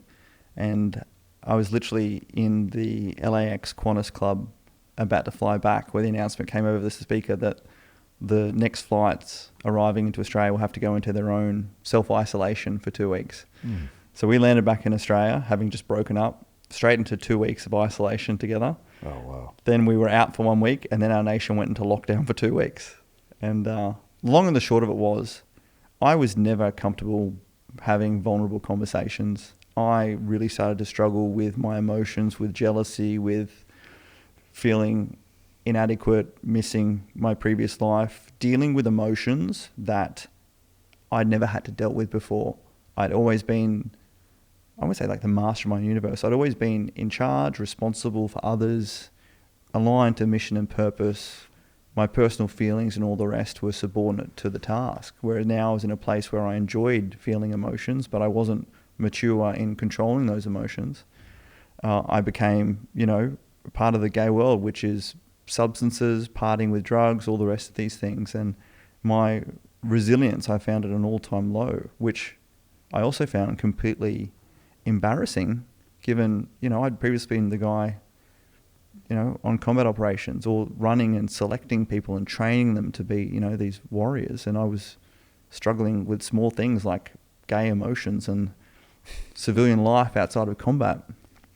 So once we broke up, once we came out of lockdown, managed to get him a job back here in the US, and he was out and gone, still in that job, doing really well. And I was left alone with my little sausage dog. He surprised me with a little, sorry, you call it a wiener dog. Yeah. We call it sausage dogs. He'd surprised me with little Copper, our dog, and it was just him and I during COVID as the world fell apart and fell into some financial troubles. And for the first time found myself, crying and calling up a psychologist asking for help, because I didn't know. I just thought I was struggling with my breakup. I just didn't know how to control my emotions type stuff. And yeah, sort of learnt a lot about mental and emotional health. Yeah. Stuff that I'd never, people say, during your military career, death, all the rest. It's like, I always had these proactive layers of resilience. I had the mission and team before I ever worried about myself. Yeah. Realistically, that was it. And without the mission and without the team, I hadn't put in the work to prepare myself to be resilient outside of combat, mission and purpose. Yeah. And I really struggled through that. And how did that transpire into kind of fast forward to today? Yeah. I actually got to a bit of a spiral where there was a point I had my first suicidal ideation sitting on my couch in August 2020. I heard one of my soldiers had tried to take his own life, and next thing, my amazing mission planning brain kicked in and said, right, I need to be the next veteran suicide. By this time I had 100,000 followers on Instagram. I'd done the whole Barry's thing. I've been in the media. They need to take this seriously. And I wrote letters to one of my classmates, was a member of parliament, a congressman, as you guys would say. I knew a senator. I started writing out the letter and everything. And then I sort of got snapped to by my dog, who needed to be fed, and had a little come to Jesus moment, and started to take to my social media and my platform and campaigning to achieve better support for veterans and this transition process. I wasn't suffering from PTSD. I was suffering from a loss of relevance, a loss of purpose, a loss of identity. And I ended up going down to Canberra, meeting with politicians, door knocking, and winning a campaign for a Royal Commission into Defence and Veteran Suicide in Australia, which went for 3 years, and the community had been calling for it for about 10 years. And I literally just achieved that through appreciating it was numbers, knocking on enough doors, getting the statistics from my email database where I asked people questions and completed surveys, and having people within their own government turn against them and say they were going to cross the floor and all the rest. Wow. And however, at the same time, this is when my foray into fighting the media and defamation came about. We in Australia have a taxpayer-funded broadcaster. It's called the ABC, the Australian Broadcasting Corporation. And on the 21st of October 2020, which was the 8th year anniversary of my guy Scott's death, they published this article saying a US Marine had heard a pop on the radio when coming to extract us from a mission in Afghanistan, and they named November Platoon 2012 and said that that was us executing a prisoner because apparently he wouldn't fit on board the helicopter. For a individual commando platoon to be named in the media was the first time in our history, and for literally that accusation of war crimes, without defence coming out and saying anything, was just incredible. And I again took to my social media and said, hey, I was a November platoon commander. This is completely unfounded. And that came from calls and messages from my guys. That night we met with Scott's mum to commemorate his death, the 8th year of his death, and it's the first time we'd seen her since we got back from overseas. Wow. And I remember my guys, some of them teary-eyed, coming up to me going, what are we going to do about this? And that set me off on the next 3 years, which culminated with me taking that organisation to our federal court, winning the first ever public interest defamation case, forcing them to pay damages and all my legal costs, but then also uncovering that they had tried to submit evidence to the court where they had helmet cam footage that they said was me shooting from a helicopter at unarmed civilians, and evidence that I willingly broke the laws of armed conflict, essentially. And they didn't realise I had the original helmet cam footage, so they had 15 seconds snippets. I had the whole 5 minutes footage, which showed us following these two insurgents on a motorbike who were shooting at our guys, him breaking off running through a compound, picking up something, and me actually being in the seat next to on the helicopter and ordering my guy to shoot. Whereas previously, he'd fired a single warning shot, which we did to try and make him stop. And what they did when they published this article on the TV is they added 5 extra gunshots to that single warning shot and said that it was me shooting at that. I mean, to me, I'm not all that surprised to see media do stuff like that, because it happens all the time. But it's, I mean, did you ever get to the bottom of the motivation for that? I mean, was it purely just to try to stir up emotion and get people to pay attention and the typical kind of media motivation, or was there something more sinister to it? Did you ever find out? Well, the unique part here is it was like our taxpayer-funded media. So like NPR kind of... I don't know what the equivalent is here. I mean, probably that. It's taxpayer-funded media. Yeah. You know. And I've been told that it was by elements of the government of the time, because I was becoming very influential in the media myself with some of the campaigns, like literally, making people of their government campaign against them for the Royal Commission. But I worked with another TV outlet to literally, they developed this 50-minute expose where they literally brought in a forensic audiologist and proved that they had deliberately edited this footage, added gunshots and all the rest. And there was a bit of a public backlash, but what they did was then they appointed a former news executive of their own to do an investigation and said, it was an editing error on the cutting floor, which is unique. And they only ever addressed the gunshots because they also edited the footage. So the original footage, the helmet cam footage, when the single shot was fired, there was one guy in the picture frame. Then with the addition of 5 extra gunshots to make it 6, it had panned to then include another person here. And what they'd done is they'd zoomed in and circled 2 people. So I found it fascinating with it was an editing area on the cutting floor, but I'm you never address the physical zooming in and circling of targets. But the government of the day, which was actually the other side of government, just simply said, yep, we accept that, move on. And it was really interesting for me to truly appreciate the weaponization of the media to assassinate your character.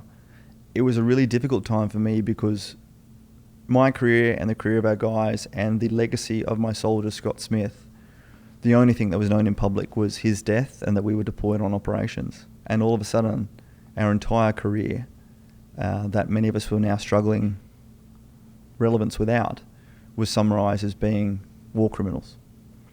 And hence I saw it as my responsibility to take on that mission, even though it was outside of the military. And I got to experience how difficult it was to fight one of my hardest battles without the finger of God in support without my team, with public opinion now acutely aware of who I was and thinking that I was a criminal. Was there a huge public backlash when it first came out towards you in that way? On social media, there was some pretty disgust, like, my picture with a big, war criminal thing on it. There was a big backlash that came, particularly just on the social media platforms. Australians are less inclined to chest poke you on the street, but in particular, some of the worst and cutting backlash I got was from the gay community, where I felt like there were just people waiting for a reason to attack me, probably because I was the identity I am that doesn't conform to the conventional model. But I remember literally being out at a club and some guy coming up to say hi to me and then go back to his friends, and his friends like, that's the war criminal, stuff where the old you would want to, if he was a straight guy, punch him in the face. But I actually had to go to court for an assault charge anyway. It was really interesting. And also then to literally feel exposed and unwelcomed in society while you knew the absolute truth. And the hardest part for me was where my brain broke, in that this was like the taxpayer-funded organisation that was meant to support Australians and the people who defend the values of freedom of speech and all the rest. And straight away I was guilty until proven innocent. And that's one of those things too, where even if they correct it and apologize and pay damages, et cetera, the damage is still done though. You can't undo a lot of that stuff. The baffling thing for me is, so I personally sued the two journalists, Mark Willesee and Josh Robertson, and the ABC as an organisation. Those two journalists are still employed and have been promoted within that organisation, despite the federal court finding them having irresponsibly defamed me. And Mark Willesee was the guy who was responsible for that news piece that had the added gunshots and zoomed in footage. Oh, that's crazy. And again, the brain breaking piece, we come from, and people in the military come from, an organisation that accountability and integrity are two of our key values. Yeah.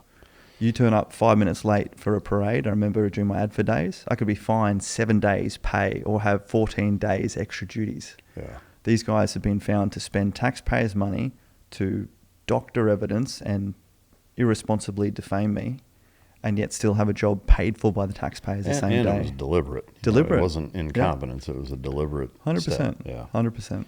I'd love to go into some of the kind of current events. We've talked about a couple of them. Just before doing that, I did want to ask, and having spent a number of years within the Australian Commandos, also managing selection, but also spending a fair bit of time with American Special Operations. Yeah. Is there a most common thing that you see and a difference, or do you look at kind of American Special Operators, Australian Special Operators, cut from the same cloth, exactly the same kind of guy, or do you see a difference? One thing I really appreciated, having experienced pretty much all your special elements in your special forces and special operations, is the distinct and unique identities and roles.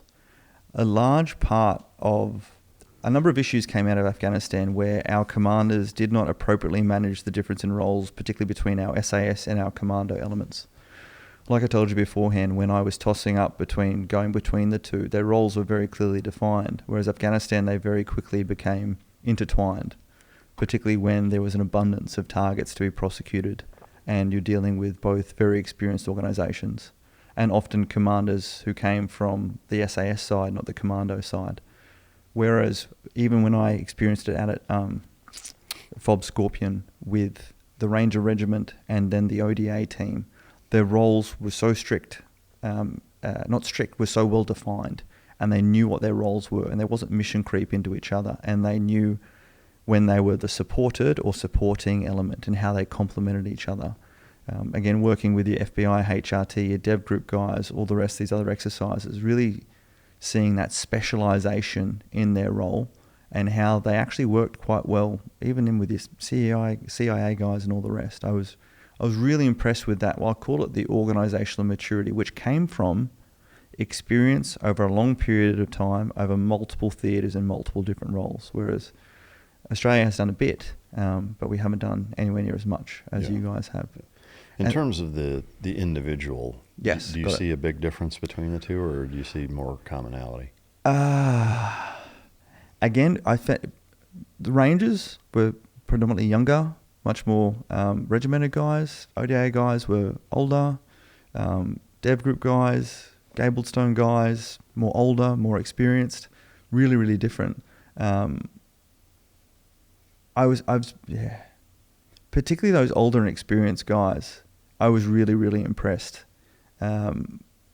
Once you find the operators that have moved on from, they're still physical, but just the wisdom and knowledge and smarts they have about them, that was the true Special Forces recipe. I remember early in my career, I was fast, strong, all the rest, but once you appreciate what comes from that experience, and particularly some of your units where people have gone from previous, like your DEVGRU guys and your Delta guys, you really got to appreciate that next level of mindset and experience. Do you know what the average age of a commando or a British or a Australian SAS guy is? It's around mid-20s, early to mid-20s. Australia predominantly has a very young force. Most of our recruitment is coming straight out of high school into the conventional force, then conventional force into special forces. We mentioned kind of what's going on in Iran. It's pretty front of mind, I think, globally. What is your take on it, and what do you feel like? I know, within the scope of Australia as a nation, there's people that are all for it, some against it. But generally speaking, what do you think the pulse is of the country in terms of Iran? Well, Australia is blissfully ignorant to a lot of this, and rightfully so. I mean, personally, and I've enjoyed talking about this in some of our media, I'm impressed that the pressure cooker that has constantly been the tension in the Middle East has got to the place of direct action with Iran. I honestly didn't think I'd see it in my lifetime. And from my time there in Iraq, it has just been a constant tension. And honestly, it's been a constant worry for me in the grand balance and stability of the world. And to see the US and Israel take offensive action, I find impressive. This could and should be a textbook counterinsurgency or insurgency by, with, and through regime change replacement piece.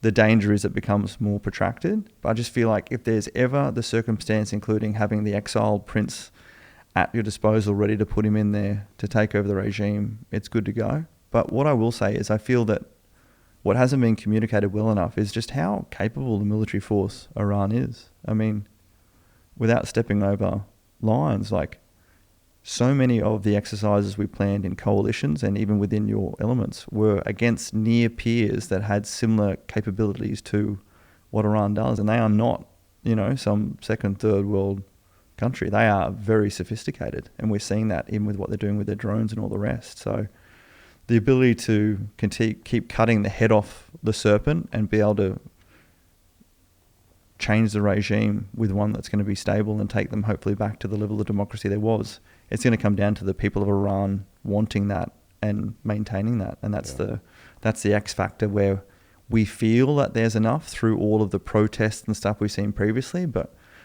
unless you're in there, which I'm sure there are guys in agencies and out of uniform doing all sorts of stuff, it's going to be really interesting to see. Do you think that the scenario exists where Australia gets pulled into any type of conflict with Iran? I don't see the Australian appetite there at all. Personally, I love America and our alliance. I just do not see it as a relevant one for Australia and our people. I do see that constant opportunity for real-world training and experience that comes from being involved in such conflicts, and I'm sure that there are intelligence assets and others that would be undeclared, ready to support however the government chooses to do that. Boots on the ground, absolutely not. I think we've currently committed some Air Force assets and things like that, but in a intelligence and C3 type role. But our people have zero appetite for further engagement in the Middle East. Switching gears, basically the same question, but in a region that's closer to where you're at.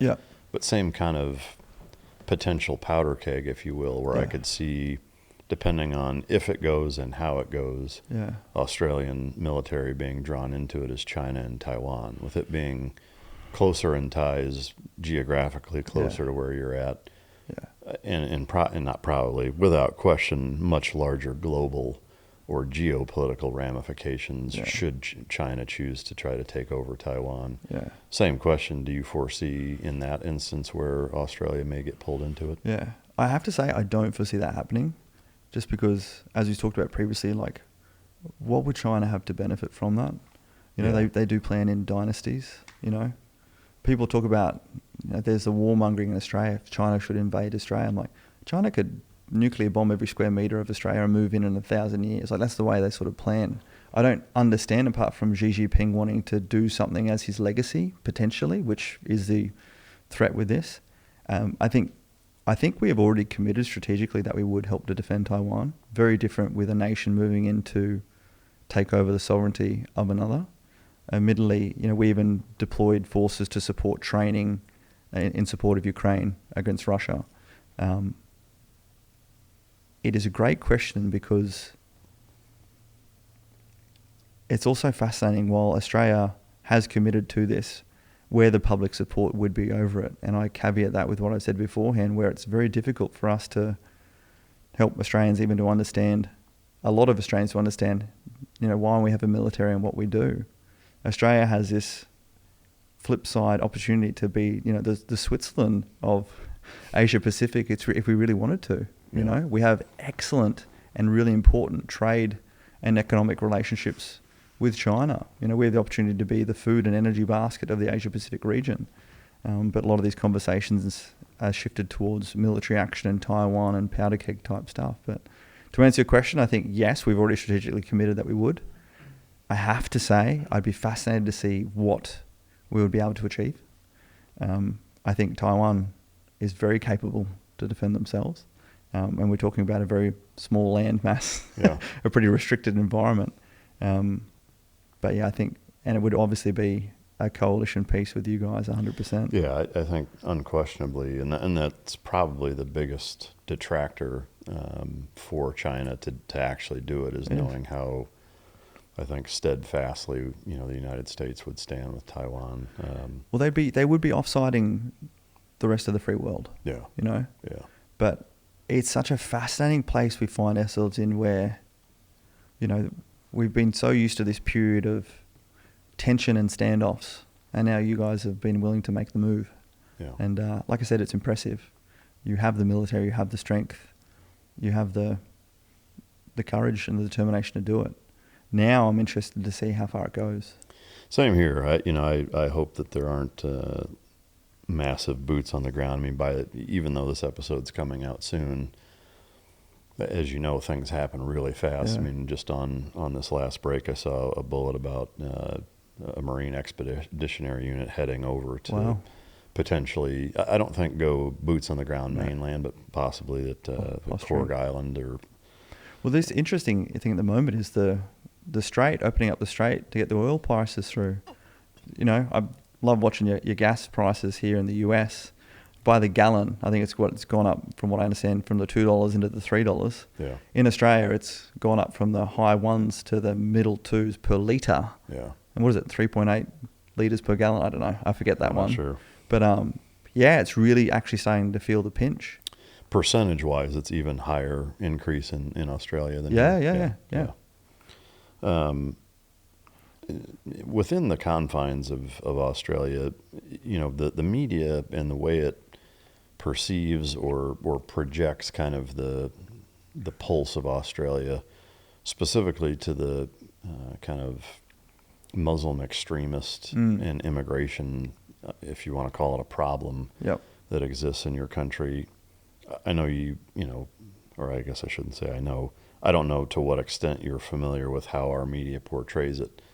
But as an Australian, do you feel like the overall kind of vibe of the country has a concern with Muslim extremism being kind of exploding over the last few years, or is it not really front of mind for most people? No, it hasn't been. And one of the largest issues in Australian media and Australian political correctness is a lack of motivation to label issues for what they are, be it a specific race or gender or religion that is committing the highest level of statistics of that crime. We have a tendency where it's seen as immediately being racist or whatever else in between, to label it as it is, where it's more generic. And that's been a real big social realization and point that's been hit home by some in the political area that are now gaining a large surge in public support by labeling it as radical extremism. There needs to be some greater care taken to appreciate that it is the radical element of that religion and not the religion itself. But yeah, it's something that people are starting to wake up to, but it's still... Australia is just full of people looking for higher purpose, and activism and supporting minorities is that easy piece. Just before coming over here, moving down to Melbourne, there was I went down to I was just in the city, and there was a Free Palestine rally going on, and there was a Australian Indigenous flag sewn together with a Free Palestine flag, and it's just these merging of activism that is a popular appetite, particularly within the younger generation, particularly within the university or central city demographics within Australia. And immediately to identify anyone for a negative element is seen as racist or whatever, but we readily identify them as being activists and in need, regardless if the causes are completely separate. Yeah. Well, so if you separate the media and kind of their bias and unwillingness to call a spade, for lack of better terms. It's also our politicians are unwilling to do so. It just hasn't been publicly popular to do so. But I guess if you were to walk into any coffee shop or the average everyday Australian, is their perception that it's a problem? The squeaky wheel gets the oil, the squeaky wheel gets the media. The majority, 100%, will call a spade a spade. They're just over speaking up and having the squeaky wheel attack them and call lose them, their job because they said one thing on Twitter or whatever. Yeah, just get assassinated on social media for calling a spade a spade. Yeah. I guess, is there any... Well, there was one other note I had actually about... and this kind of spans the last decade, but, historically, especially at the height of ISIS and, the Syria-Iraq kind of, issues, if you will, there were Australian citizens who entered what they would call the Daesh death cult, returning to Australia. Are you familiar with any of those? The women absolutely. Brides that it's going on at the moment. I guess the women and children ISIS brides that are now coming back to Australia. What do you have a position on if they should be allowed to or not, or any ramifications for doing that, and the potential for what kind of I think mental negative impact it could have on your society, bringing, and I don't know what the numbers are. I don't know if it's significant, but just on a principled level, like allowing Australian citizens who volunteered to go be ISIS brides for a period of time now coming back. Do you have a position on that? Yeah, absolutely. Recently I did a televised interview with one of our outlets, Sky News in Australia. These are people that are, ideologically motivated. They're addicted in a fanatical manner. They believe that, their way of life is the one way of life, and they deal in death and destruction. I mean, some of the stuff I got to see supporting the Iraqis and the Special Forces crew in 2015, 2016, they were, dismembering women and children and stringing them up off poles and buildings. Like, these people just have been exposed to and developed this mindset that is the closest thing I've ever come to just pure evil on earth. And anyone who has gone over there and even taken children over there, first and foremost, I don't understand how it doesn't immediately contradict any of our laws in Australia. And anyone trying to come back from that should straight away be able to be prosecuted against breaking Australian law. But my firm standpoint is that, there's been some of our state governments talking about how they're going to reintegrate these kids into local schools, all the rest.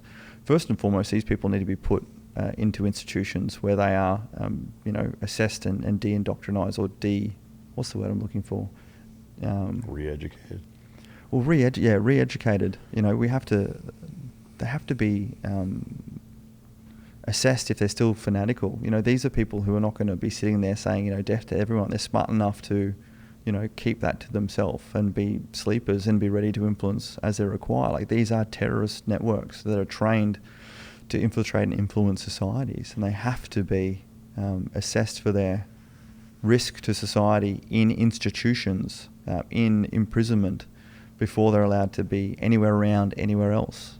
You can't even put them in general population in prison because that's the best place for them to pass on their ideological views. Yeah. And we need to establish that as a system, because unfortunately Australia is a place where people have bleeding hearts for those that they believe are being oppressed, and will go away and be influenced by the incredible propaganda of some of these locations, and will need to, by our constitution, be allowed to be accepted back if they're Australian citizens. But we have to make sure we're re-educating and re-indoctrinating them into the Australian way of life beforehand, or they spend the rest of their life in incarceration. Yeah. Do you have any idea what the numbers are? At the moment, there's, I think, 10 ISIS brides, and we hate calling them ISIS brides. There are 10 women who went away to be a part of ISIS, and their children who are waiting to get back in, and it's been front and centre.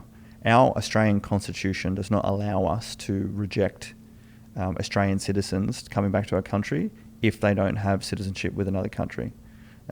We'd have to go to a referendum to change it. I believe the Brits or someone else did, where they literally cancelled their citizenship and returned them to Iran or somewhere. I can't remember. Yeah.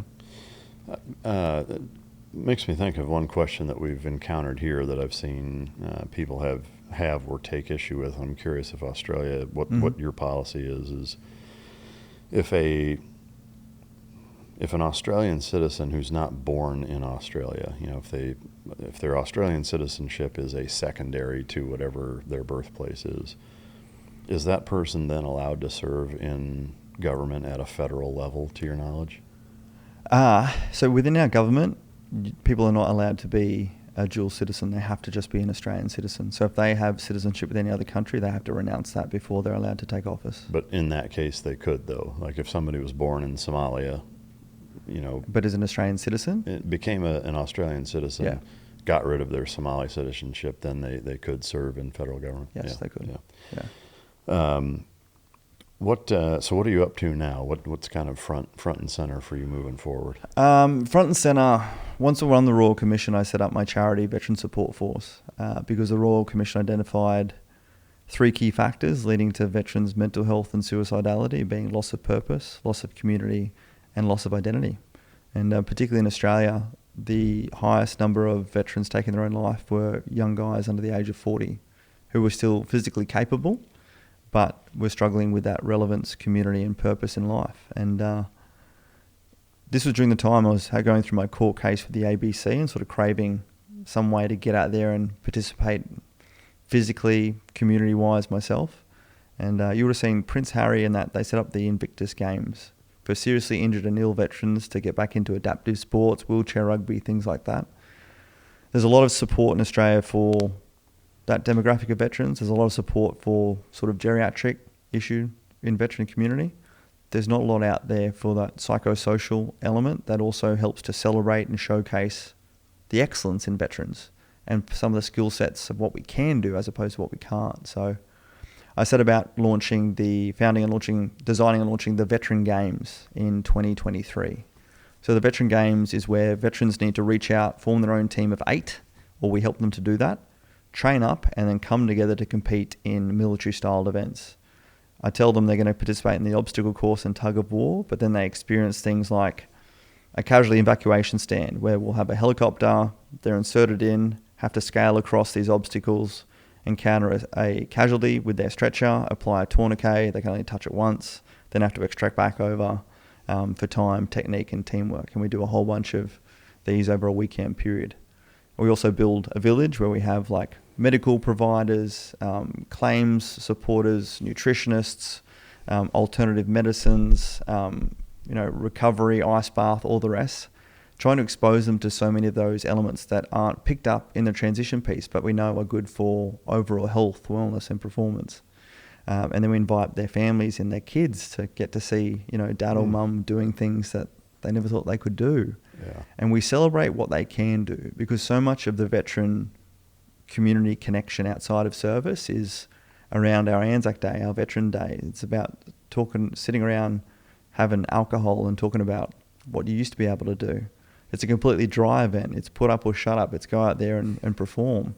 And it gets them back in as a team. And we're into our 4th year. I'm actually over here. I've been linked in with the crew, Marshall, and the Combat Recovery Foundation in Loveland, Colorado, who want to host an event out here spring next year, because we want to reform the coalition.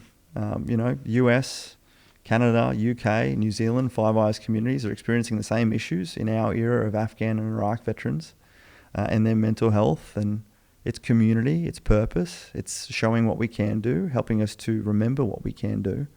It's time to reform the coalition to help save lives and showcase what veterans can do and break this broken veteran narrative. Yeah.